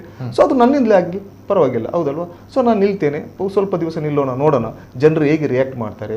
ಸೊ ಆ ನನ್ನನ್ನು ನೋಡಿ ಕನಿಷ್ಠ ಪಕ್ಷ ಅಲ್ಲಿನ ಸಾರ್ವಜನಿಕರು ಅಲ್ಲಿಗೆ ಬಂದ್ರೆ ಸಾಕು, ಆ ಜನರು, ಆ ಊರಿನ ಜನರಿಗೆ ಒಂದು ಮನವರಿಕೆ ಆದ್ರೆ ಸಾಕು, ಇಲ್ಲಿ ಏನೋ ಆಗ್ತಾ ಇದೆ ಅಥವಾ ಏನು ಆಗ್ಬೇಕು, ಆ ಭಾವನೆ ಅವರಲ್ಲಿ ಬಂದ್ರೆ ಖಂಡಿತವಾಗಿಯೂ ಕಸ ಸಮಸ್ಯೆನೇ ಅಲ್ಲ.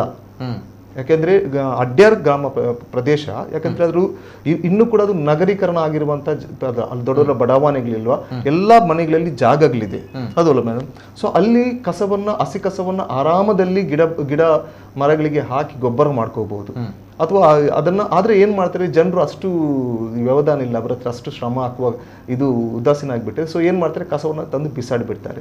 ಸೊ ಅದಕ್ಕೆ ನಾವು ಅಲ್ಲಿ ನಿಂತಾಗ ಏನಾಗುತ್ತೆ, ಕನಿಷ್ಠ ಕೆಲವರು ಹೇಳ್ತಿದ್ರು, ಇವತ್ತು ಕೂಡ ಬಂದ್ರು ಒಬ್ರು ಹೇಳಿದ್ರು, ಒಂದು ಬೋರ್ಡ್ ಹಾಕಿದ್ರೆ ಸಾಕಲ್ವಾ ಅಂತೇಳಿ. ಹೌದಲ್ಲ, ಬೋರ್ಡ್ ಹಾಕಿದ್ರೆ ನಾನು ಹೇಳಿದೆ ಬೋರ್ಡ್ ಹಾಕ್ಬಹುದು, ಒಂದಲ್ಲ 40-50 ಬೋರ್ಡ್ ಕೂಡ ಹಾಕ್ಬಹುದು, ಯಾರಾದ್ರೂ ಹಾಕ್ಬಹುದು. ಇಲ್ಲಿ ಕಸ ಹಾಕಿದವರು ಏನ್ ಕೂಡ ಬೋರ್ಡ್ ಹಾಕ್ಬಹುದು. ಆದ್ರೆ ಏನಾಗುತ್ತೆ ಅಂತ ಹೇಳಿದ್ರೆ ಅದಕ್ಕೆ ಜೀವ ಇರೋದಿಲ್ಲ, ನೋಡ್ಲಿಕ್ಕೆ ಕಣ್ಣಿರೋದಿಲ್ಲ. ಇಲ್ಲಿ ನಾನ್ ನಿಂತಾಗ ಏನಾಗುತ್ತೆ, ಕಣ್ಣಿರಿದೆ, ನಾನು ನೋಡ್ತೇನೆ ಎಂಬ ಒಂದು ರೀತಿಯಲ್ಲ ಆ ಗಿಲ್ಟಿ ಫೀಲಿಂಗ್ ಗಿಲ್ಟಿ ಫೀಲಿಂಗ್ ಇದೆಯಾ? ಇದೆ. ಇಲ್ಲ ಅಂತ ಚೇಂಜಸ್ ಆಗಲ್ಲ ಅಂತೇಳಿ ಯಾಕೆ ಇಲ್ಲ ಅಂತ ಹೇಳಿದ್ರೆ ನಾನೇ ಕಣ್ಣಾರೆ ನೋಡಿದ್ದೇನೆ. ಸೊ ಇದಕ್ಕಿಂತ ಮೊದಲು ನಾನು ಉಳ್ಳಾಲದು ನನ್ನ ಎಕ್ಸ್ಪೀರಿಯನ್ಸ್ ಆಗ್ತದೆ. ಸೊ ಸ್ಟಾರ್ಟಿಂಗ್ ಅಲ್ಲಿ ಏನ್ ಮಾಡ್ತಿದ್ರು, ನನ್ನ ಕಣ್ಣೆದುರಿಗೆ ಬಿಸಾಡಿದವರು ಇದ್ದಾರೆ, ಕಣ್ಣಿದ್ದಾಗ ಬಿಸಾಡ್ತಾ ಇದ್ದಾರೆ. ಸೊ ಏನ್ ಮಾಡ್ತಾನೆ ಇವನು ಅಂತ ಹೇಳಿ. ಸೊ ಏನ್ ಮಾಡ್ಲಿಕ್ಕೆ ಆಗಲ್ಲ, ನಾನು ನೋಡ್ತಾ ಇದ್ದೆ. ಸೊ ನಾನು ಸ್ಮೈಲ್ ಕೊಟ್ಟಿದ್ದೆ. 1-2 ಸಲ ಹಾಕಿದ್ರು, 3ನೇ ಸಲ ಅವರಿಗೆ ಬೇಸರ ಆಗ್ತಿತ್ತು, ಇಲ್ಲಿಂದ ಮುಂದೆ ಹಾಕಿದ್ರು. 4ನೇ ದಿವಸ ನಾನು ಒಂದು ದಿವಸ ನಿಂತು ಹೇಳಿದೆ, ಸರ್ ಎಲ್ಲಿದೆ ಕಸ ಅಂತ ಕೇಳಿದೆ. ಅದಕ್ಕೆ ಅವರು ಹೇಳಿದ್ರು, ನಂಗೆ ಬೇಸರ ಆಗುತ್ತೆ. ಸೊ ನಾನು ಏನ್ ಮಾಡಿದೆ, ಈಗ ಕಸವನ್ನ ಸ್ಯಾಗ್ರಿಗೇಟ್ ಮಾಡಿ ಗಾಡಿ ಬರುತ್ತೆ. ಸೊ ಮೊದಲು ನಾನು ಕೆಲ್ಸಕ್ಕೆ ಹೋಗುವಾಗ ಬಿಸಾಡ್ತಾ ಇದ್ದೆ, ಇನ್ನು ಗಾಡಿ ನಾಯಿಗಳೇನಾದ್ರೂ ಕೊಂಡು ಈಗ ಒಂದು ಬಕೆಟ್ ಇಟ್ಟು ಮೇಲಿಟ್ಟಿದ್ದೇನೆ. ಸೊ ಕಸ ಹೋಗ್ತದೆ. ಒಂದು ಚೇಂಜಸ್ ಆಗಿದೆ ಅಲ್ವ, ಏನೋ ಖುಷಿ ಅನಿಸ್ತಾ ಇತ್ತು. ಸೊ ಒಬ್ಬರಾದ್ರೂ ಬದಲಾಗಿದ್ದಾರೆ. ಸೊ ಅಲ್ಲಿ ಮತ್ತೆ ಅನಂತರ ನಾವು ಅಲ್ಲಿ ಕ್ಲೀನಪ್ ಡ್ರೈವ್ ಮಾಡುವಾಗ, ನಾವು ಮೇಡಮ್ ಎಲ್ಲ ಮಾಡುವಾಗ ತುಂಬಾ ಜನ ಲೇಡೀಸ್ ಎಲ್ಲ ಬಂದಿದ್ರು, ಬೇರೆ ಬೇರೆ ಅಲ್ಲಿ ಸಂಘ ಸಂಸ್ಥೆ. ಅವರು ಹೇಳ್ತಿದ್ರು, ನಾನು ಮೊದಲು ಇಲ್ಲಿ ಕಸ ಬಿಸಾಡ್ತಾ ಇದ್ದೆ, ಈಗ ನನಗೆ ಬೇಸರ ಅನಿಸ್ತೈತೆ ಈ ಕಸ ತೆಗೆಯುವಾಗ. ಯಾಕಂತೇಳಿದ್ರೆ ಆ ಕಸ ಎಷ್ಟು ಅಸಹ್ಯವಾಗಿರುತ್ತೆ ಅಂತ ಹೇಳಿದ್ರೆ, ನಮಗೆ ಒಂದು ದಿವಸದ ಕಸ ಮಾರನೇ ದಿವಸಕ್ಕೆ ವಾಸನೆ ಬರುತ್ತೆ ಅಂತ ಹೇಳಿದ್ರೆ, ಸೊ ತಿಂಗಳುಗಟ್ಟಲೆ ವರ್ಷಗಟ್ಟಲೆ ಕಸಗಳು ಅಲ್ಲಿರುವಾಗ ಎಷ್ಟೋ, ನಿನ್ನೆ ಕೂಡ ಅಷ್ಟೇ, ಎಷ್ಟೋ ಮಕ್ಕಳಿಗೆ, ಯಾಕಂದ್ರೆ ಅವ್ರು ಕಲಿಯುವಂಥ ವಿದ್ಯಾರ್ಥಿಗಳು. ಹೌದಲ್ವಾ? ಸೊ ಅಲ್ಲಿ ಡೈಪರ್ಸ್ಗಳು, ಪ್ಯಾಂಪರ್ಸ್, ಸಪ್ತ ನಾಯಿಗಳಿದೆ, ಏನೆಲ್ಲ ಇದೆ ಅಂತ ಹೇಳಿದ್ರೆ, ಸೊ ಅದಕ್ಕೆ ಕೈ ಹಾಕಿ ತೆಗೆಯುವಾಗ ವಾಸನೆ ಇದೆ ಅಲ್ವಾ. ಸೊ ಅದನ್ನು ಸಹಿಸಲಿಕ್ಕೆ ಸಾಧ್ಯ ಆಗೋದಿಲ್ಲ. ಆದರೂ ಅಷ್ಟೊಂದು ಕ್ಲೀನ್ ಮಾಡಿದಾರೆ ಅಂತೇಳಿ ನಿಜವಾಗ್ಲೂ ನಮ್ಮ ವಿದ್ಯಾರ್ಥಿಗಳನ್ನ ಮೆಚ್ಚಬೇಕು. ಮತ್ತು ನಿಜವಾಗ್ಲೂ ಅದು ಅಡ್ಯಾರ್ನ ಆ ಪ್ರದೇಶದವರಿಗೆ ಒಂದು ರೀತಿಯ ಶೇಮ್ ಅಂತ ಅನಿಸ್ಬೋದು. ಯಾಕಂದ್ರೆ ನೀವು ಬಿಸಾಡಿದಂಥ ಕಸವನ್ನ ಯಾರೋ ಎಲ್ಲಿಂದಲೂ, ಕೇರಳದವರು, ಬೇರೆ ಬೇರೆ ಉತ್ತರ ಪ್ರದೇಶದವರು ಕೂಡ ಅಲ್ಲಿ ವಿದ್ಯಾರ್ಥಿಗಳಿದ್ರು, ಅವರೆಲ್ಲರೂ ಬಂದು ನಮ್ಮ ಕಸವನ್ನು ತೆಗೆಯುವಂಥ ಒಂದು ವ್ಯವಸ್ಥೆಯನ್ನು ನಾವು ಮಾಡಿದೆವು ಅಂತ ಹೇಳಿದ್ರೆ ನಿಜವಾಗ್ಲೂ ಅದು ನಮಗೆ ನಾವು ಮಾಡುವಂಥ ಶೇಮ್ ಅಂತ ಅನಿಸ್ತಾ ಇದೆ. ಸೊ ಬದಲಾಗಲೇಬೇಕು. ಬದಲಾಗದಿದ್ರೆ ಖಂಡಿತವಾಗಿಯೂ ನಾವು ಅಪಾಯದ ಅಂಚಲ್ಲಿದೆ. ಯಾಕಂತ ಹೇಳಿದ್ರೆ ನಾನು ಅಲ್ಲಿ ಕಸ ಬಿಸಾಡುವಾಗ ನಾನು ನಿಲ್ಲಕ್ಕೆ ಬಹಳಷ್ಟು ಮುಖ್ಯ ಕಾರಣ ಏನಂತ ಹೇಳಿದ್ರೆ, ಅದರ ಪಕ್ಕದಲ್ಲಿ 100-200 ಮೀಟರಲ್ಲಿ ನದಿ ಇದೆ. ಕಸ ಮಳೆ ಬಂದ್ರೆ ಅದು ನದಿಗೆ ಸೇರುತ್ತೆ. ಸೊ ನದಿಗೆ ಸೇರಿದ್ರೆ ಅದರಷ್ಟು ಅಪಾಯಕಾರಿ ಯಾವುದಿಲ್ಲ. ಯಾಕಂದ್ರೆ ನದಿಯಿಂದ ಮತ್ತೆ ನಾವು ಕಸವನ್ನು ತೆಗಿಲಿಕ್ಕೆ ಆಗ್ತಾ ಇಲ್ಲ. ಅದು ಮತ್ತೆ ರುಟಿನಾಗಿ ನೀರನ್ನ ಹಾಳು ಮಾಡಿ, ಮೀನನ್ನ ಹಾಳು ಮಾಡಿ, ಅದು ಮತ್ತೆ ನಮ್ಮ ದೇಹಕ್ಕೆ ಸೇರ್ತಾ ಇದೆ. ಅದು ಯಾರಿಗೂ ಕೂಡ ಅದು ಅಷ್ಟು ಜನರಿಗೆ ಆ ಮನವರಿಕೆ ಇರಲಿಲ್ಲ. ಸೊ ಅದ್ರ ಬಗ್ಗೆ ಯೋಚನೆ ಮಾಡಿಲ್ಲ. ಸೊ ನೀರಿಗೆ ಹಾಕಿದ್ರೆ ಕಸ ಮುಗಿಯುತ್ತೆ, ಅದು ಎಲ್ಲಿಗೂ ಹೋಗುತ್ತೆ ಎಂಬ ಒಂದು ಭಾವನೆ ಇದೆ ಜನರಲ್ಲಿ. ಸೊ ಅದು ತಪ್ಪು. ಯಾಕಂತ ಹೇಳಿದ್ರೆ ನೀರಲ್ಲಿ ಹಾಕಿರುವ ಕಸ ಮತ್ತೆ ಮತ್ತೆ ತಿರುಗಿ ಅದು ನಮಗೇನೆ ಬರುತ್ತೆ, ಬೇರೆ ಬೇರೆ ರೀತಿಯ ರೋಗ ರುಜಿನಗಳನ್ನು ತರುತ್ತೆ ಮತ್ತು ಪರಿಸರವನ್ನು ಕೂಡ ಹಾಳು ಮಾಡ್ತಾ ಇದೆ. ಸೊ ಅದರಿಂದ ದಯವಿಟ್ಟು ನಾನು ಅದೇ ರಿಕ್ವೆಸ್ಟ್ ಕೂಡ ಮಾಡ್ತಾ ಇದ್ದೇನೆ ಎಲ್ಲರ ಹತ್ರನೂ ಕೂಡ. ಸೊ ಕಸವನ್ನು ಹಾಕುವುದನ್ನ ನಾವು ಕಡಿಮೆ ಮಾಡೋದು ಮಾತ್ರ ಅಲ್ಲ, ಇನ್ನೊಬ್ಬರಿಗೆ ಅದನ್ನ ನಾವು ಹೇಳಲೇಬೇಕಾಗಿದೆ. ಸ್ವಚ್ಛ ಮಂಗಳೂರು ಅಂತೇಳಿ ನಾವು ಬಾಯಲ್ಲಿ ಹೇಳಿದ್ರೆ ಸಾಕಾಗೋದಿಲ್ಲ. ಮತ್ತೆ ಅದೇ ರೀತಿ ಬೇರೆ ಬೇರೆ ಗ್ರಾಮದಲ್ಲಿರುವ ಬೇರೆ ಬೇರೆ ಊರಿನಲ್ಲಿರುವವರು ಕೂಡ ಇದರ ಬಗ್ಗೆ ಎಚ್ಚೆತ್ತುಕೊಳ್ಬೇಕಾಗಿದೆ. ಯಾರು ಮಾಡೋದು ಅಥವಾ ಯಾರು ಸರ್ಕಾರ ಮಾಡುತ್ತೆ ಅಂತೇಳಿ ಎಲ್ಲವನ್ನು ನಾವು ಸರ್ಕಾರ ಮಾಡಲಿಕ್ಕೆ ಸಾಧ್ಯ ಇಲ್ಲ, ಹೌದಲ್ವಾ?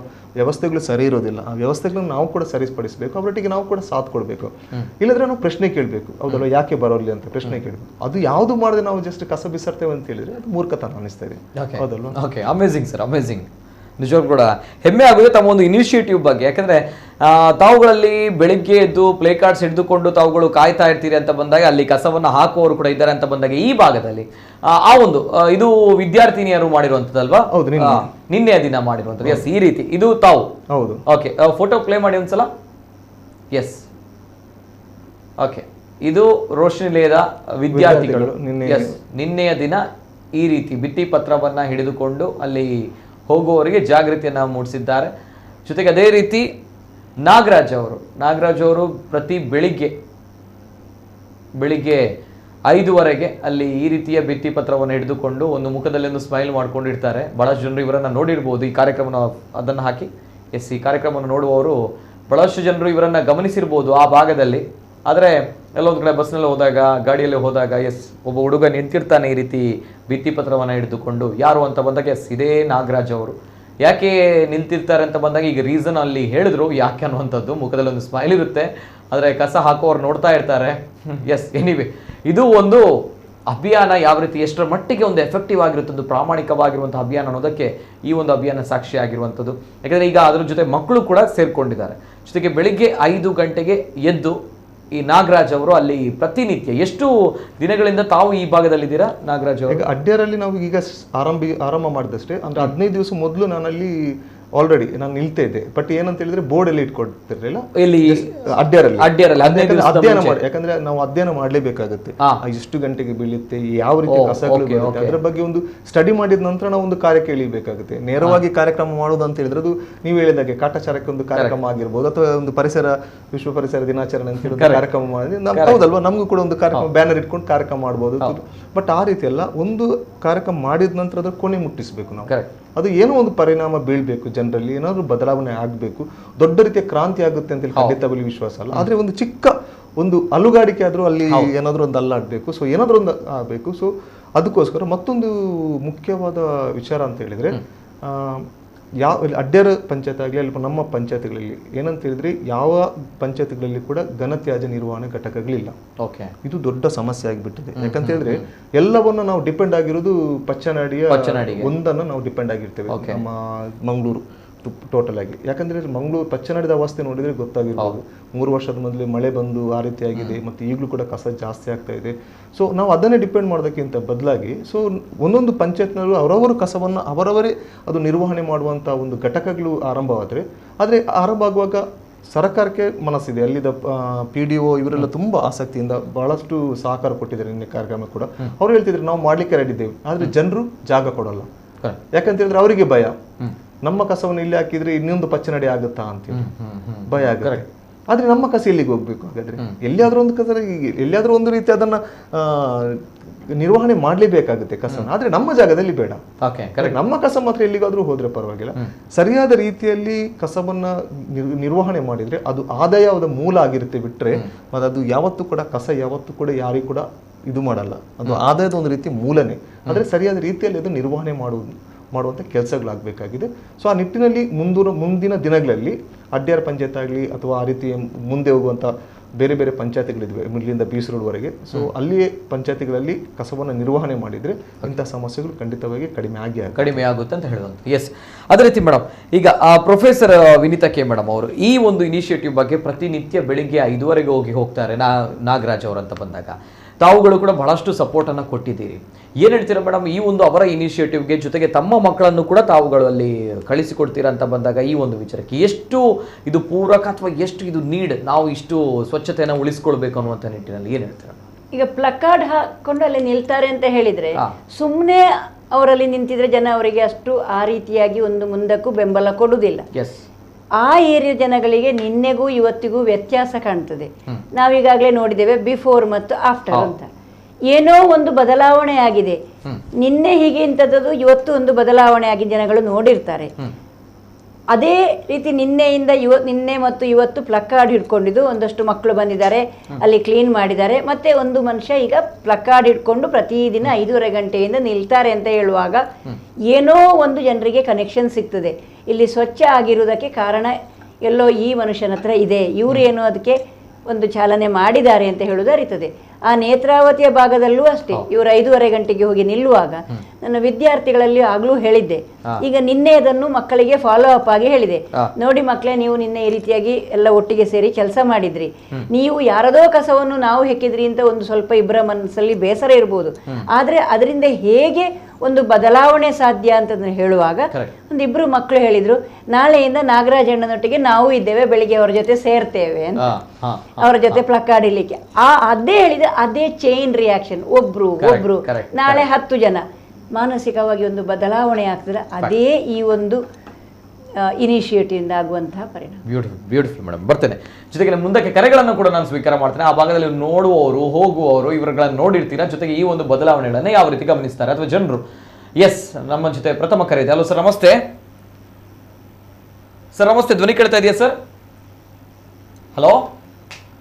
ಓಕೆ, ಕರೆ ಕಟ್ ಆಗಿದೆ. ಮಾಡಿ ಕರೆ ಮಾಡಿದಾಗ ಟಿವಿಯಲ್ಲಿ ಮ್ಯೂಟ್ ಮಾಡಿ ಕರೆ ಮಾಡಿ, ಇಲ್ದಿದ್ರೆ ಕರೆ ಕಟ್ ಆಗುತ್ತೆ. ಜೊತೆಗೆ ಮೇಡಮ್, ನನಗೆ ನಾಗರಾಜ್ ಅವರು ವೆರಿ ಇಂಟ್ರೆಸ್ಟಿಂಗ್ ಅಂತ ಕಾಣ್ತಾರೆ. ತಮಗೆ ನಾಗರಾಜ್ ಅವರು ಯಾವಾಗದಿಂದ ಪರಿಚಯ? ಯಾಕಂತ ಬಂದಾಗ ಈ ಒಂದು ಕಸದ ಒಂದು ಇನಿಷಿಯೇಟಿವ್ ತೆಗೆದುಕೊಳ್ತಾರೆ ಅಂತ ಬಂದಾಗ, ಅದರಲ್ಲೂ ಕೂಡ ಬೆಳಿಗ್ಗೆ ಎದ್ದು ಇಷ್ಟು ಒಂದು ಹಾರ್ಡ್ ವರ್ಕ್ ಮಾಡ್ತಾರೆ.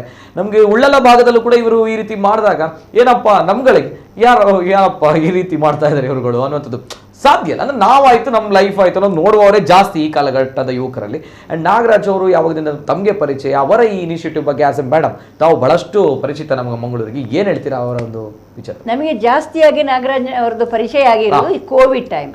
ಕೋವಿಡ್ ಆದ ಹಾಗೆ ಆ ನೇತ್ರಾವತಿ ಬ್ರಿಡ್ಜಿನ ಹತ್ರ ಒಂದು ರೀತಿ ಏನು ಪರ್ವತದ ರಾಶಿ ಬಂದು ಬಿದ್ದ ಹಾಗೆ ಅಲ್ಲಿ ಕಸದ ರಾಶಿ ಬಿದ್ದಿತ್ತು.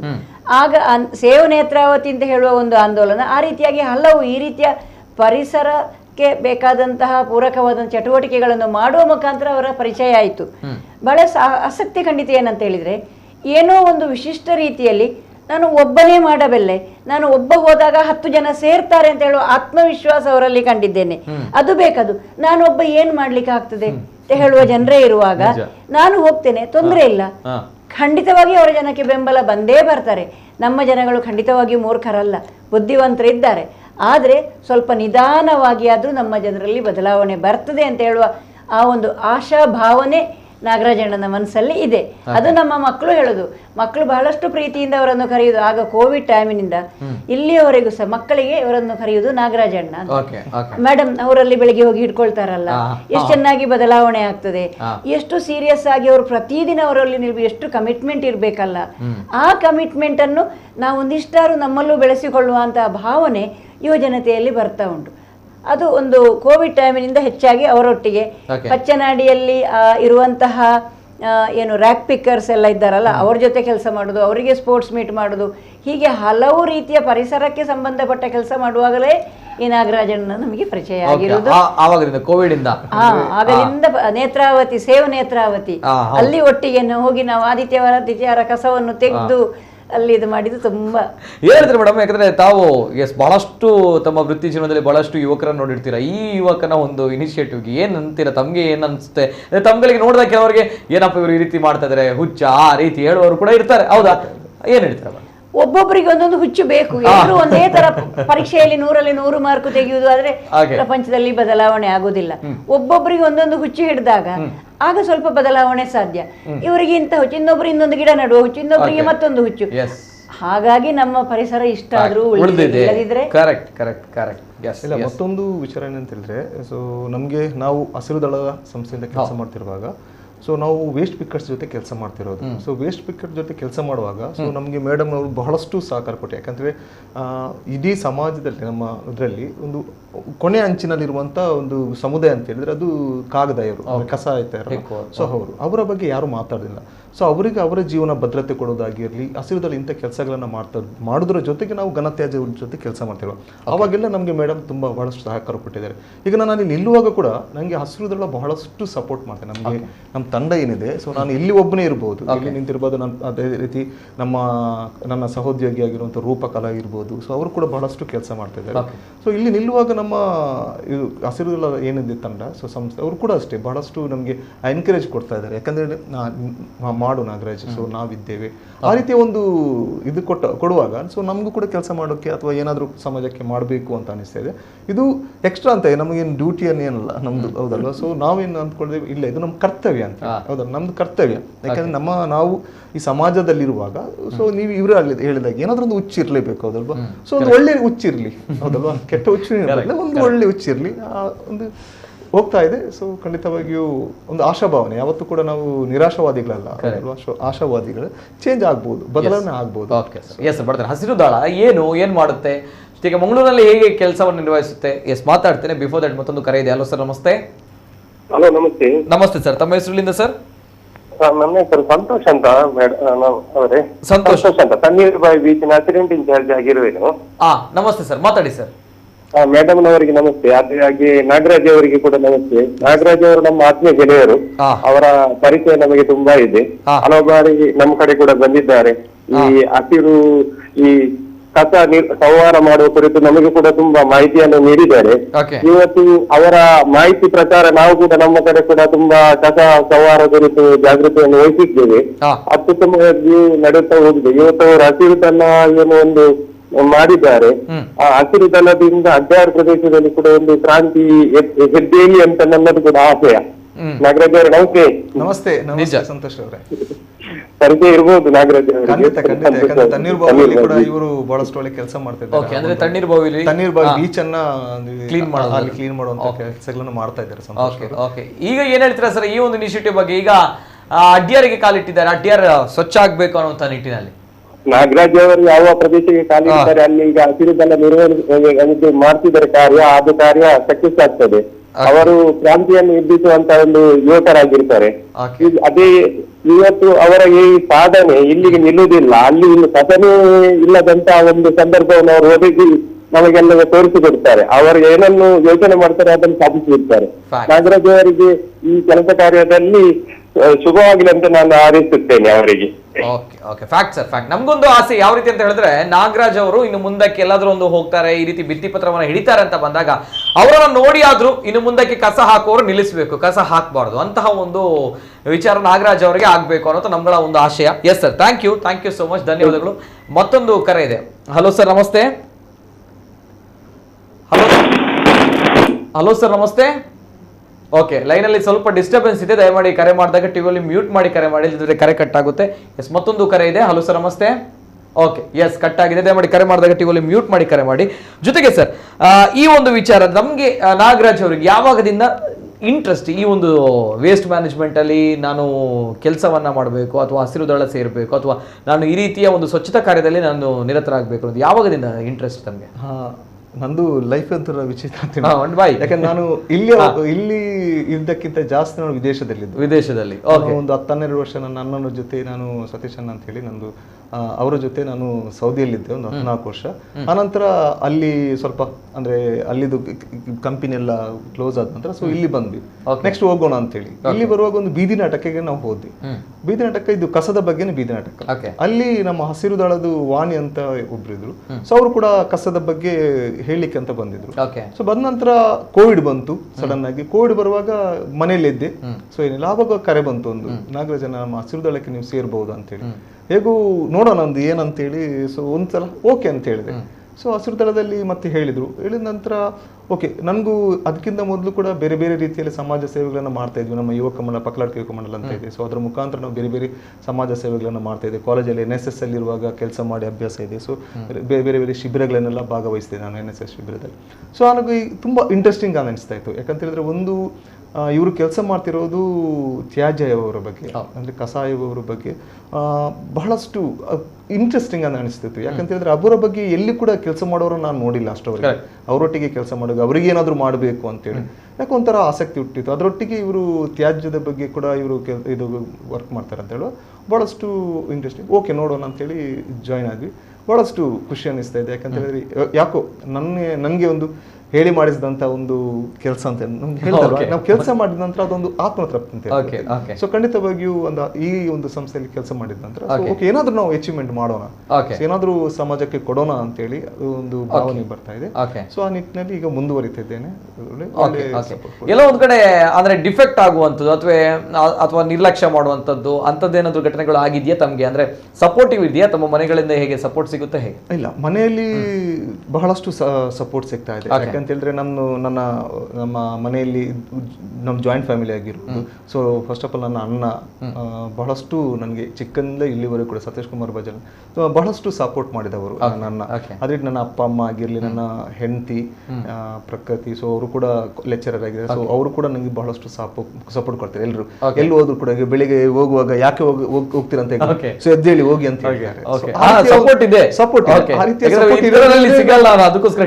ಖಂಡಿತ, ಇಲ್ಲದಿದ್ರೆ ಹೇಳಿದ್ರೆ ಯಾಕಂದ್ರೆ ನಮ್ಗೆ ಇಲ್ಲಿ ಒಂಥರ ಬೇಡ ಅಂತ ಅನಿಸ್ತಾ ಇದೆ. ಸೊ ಇಲ್ಲ, ಅವರು ಕೂಡ ನಮ್ಗೆ ಸಪೋರ್ಟ್ ಮಾಡುವಾಗ ಎಲ್ಲರೂ ಕೂಡ ಅಂದ್ರೆ ನಮ್ಮ ಫ್ಯಾಮಿಲಿ ಟೋಟಲ್ ಆಗಿ ನಮ್ಮ ಕುಟುಂಬನೇ ನಮ್ಗೆ ಸಪೋರ್ಟ್ ಮಾಡ್ತಾ ಇದ್ದಾರೆ. ಅದಕ್ಕೆ ಗೆಳೆಯರು ಕೂಡ ಅಷ್ಟೇ, ನಮಗೆ ನಾನು ಬೆಳೆದಂತ ಯುವಕ ಮಂಡಲ ಆಗಿರ್ಲಿ, ಸೊ ಸಾಕು ಅವ್ರು ಕೂಡ ಓಕೆ ಹೋಗು ನಾವಿದ್ದೇವೆ ಸಪೋರ್ಟ್ ಮಾಡ್ತಾ ಇದ್ದಾರೆ. ಸೊ ಆ ರೀತಿಯಲ್ಲಿ ಒಂದು ಬಹಳಷ್ಟು, ಯಾಕಂದ್ರೆ ನಮ್ಗೆ ಯಾರಾದ್ರೂ ಸಪೋರ್ಟ್ ಮಾಡುವಾಗ ನಮಗೂ ಕೂಡ ಏನಾದ್ರು ಮಾಡೋಣ ಅಂತ ಹೇಳಿ ಬಹಳಷ್ಟು ಯಾರಾದ್ರೂ ಒಳ್ಳೆ ಕೆಲಸ ಮಾಡ್ತಾರೆ ಅಂತ ಬಂದಾಗ ಸಪೋರ್ಟ್ ಸಿಗುತ್ತೆ ಆಟೋಮೆಟಿಕ್. ಜೊತೆಗೆ ಎಸ್, ಇಡೀ ಕುಟುಂಬವು ಕೂಡ ಸಪೋರ್ಟ್ ಇದೆ, ಬೆನ್ನೆಲುಬಾಗಿ ಪ್ರೋತ್ಸಾಹವನ್ನು ನೀಡ್ತಾ ಇದೆ ಅನ್ನೋದು ಒಳ್ಳೆಯ ವಿಚಾರ. ಜೊತೆಗೆ ಮತ್ತೊಂದು ಕರೆ ಇದೆ. ಹಲೋ ಸರ್, ನಮಸ್ತೆ. ಹಲೋ ಸರ್, ನಮಸ್ತೆ. ಒಳ್ಳೆ ಪ್ರೋಗ್ರಾಮ್ ಮಾಡಿದ್ರೆ ಸರ್. ಶೇಖರ್ ಅವರು ಮಾತಾಡ್ತಾರೆ. ಎಸ್ ಸರ್, ಶೇಖರ್ ಅವರೇ ನಮಸ್ತೆ, ಮಾತಾಡಿ ಸರ್. ಥ್ಯಾಂಕ್ ಯು, ಮಾತಾಡಿ.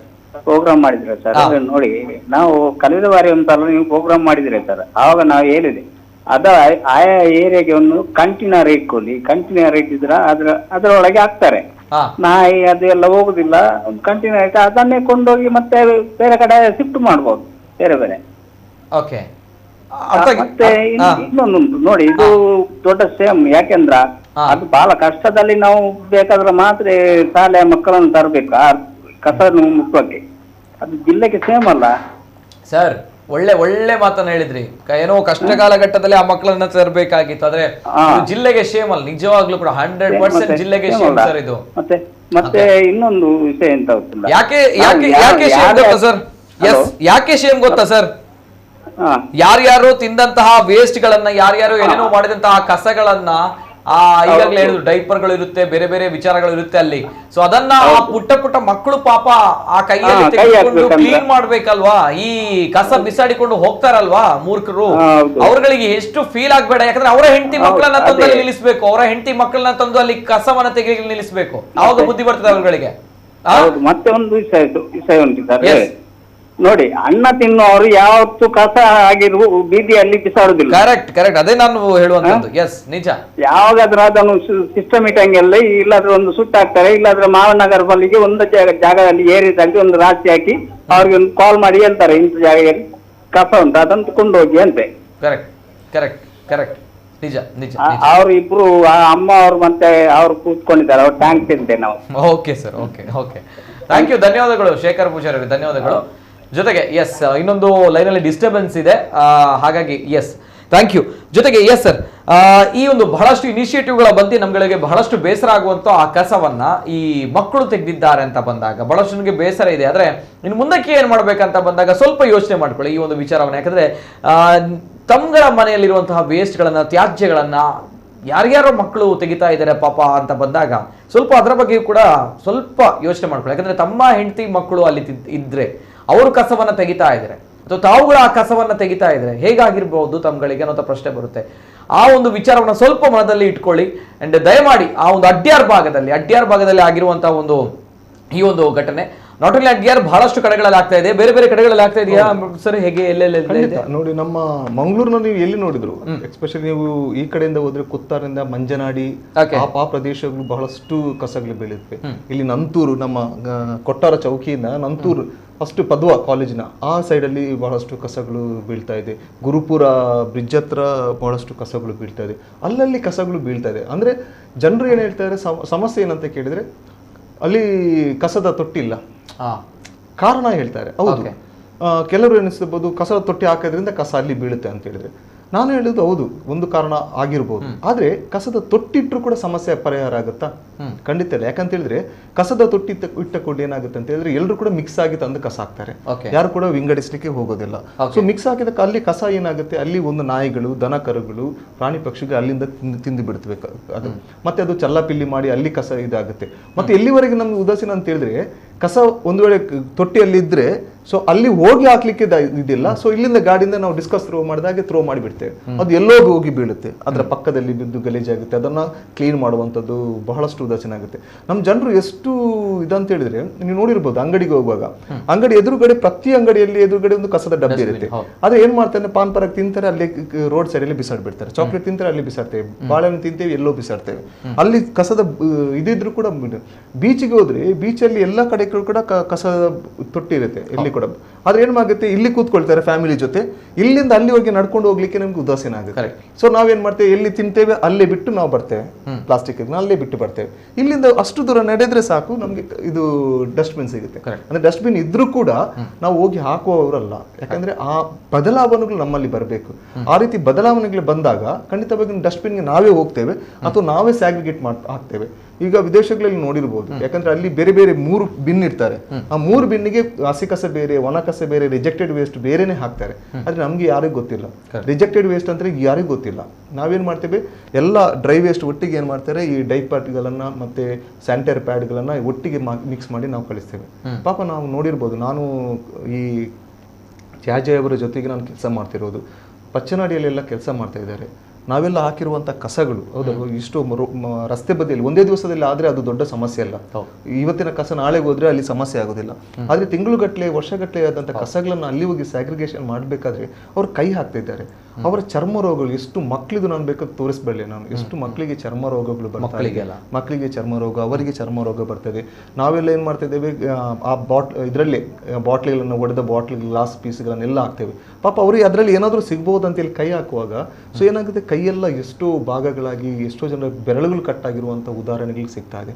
ಪಾಪ ಅವರೆಲ್ಲ ಇಷ್ಟಪಟ್ಟು ಕೆಲಸ ಮಾಡೋದಲ್ಲ, ಬದುಕಿ ಅನಿವಾರ್ಯತೆಯಿಂದ ಆ ಕೆಲಸಗಳನ್ನು ಮಾಡ್ತಾ ಇದ್ದಾರೆ ಹೌದಲ್ವಾ.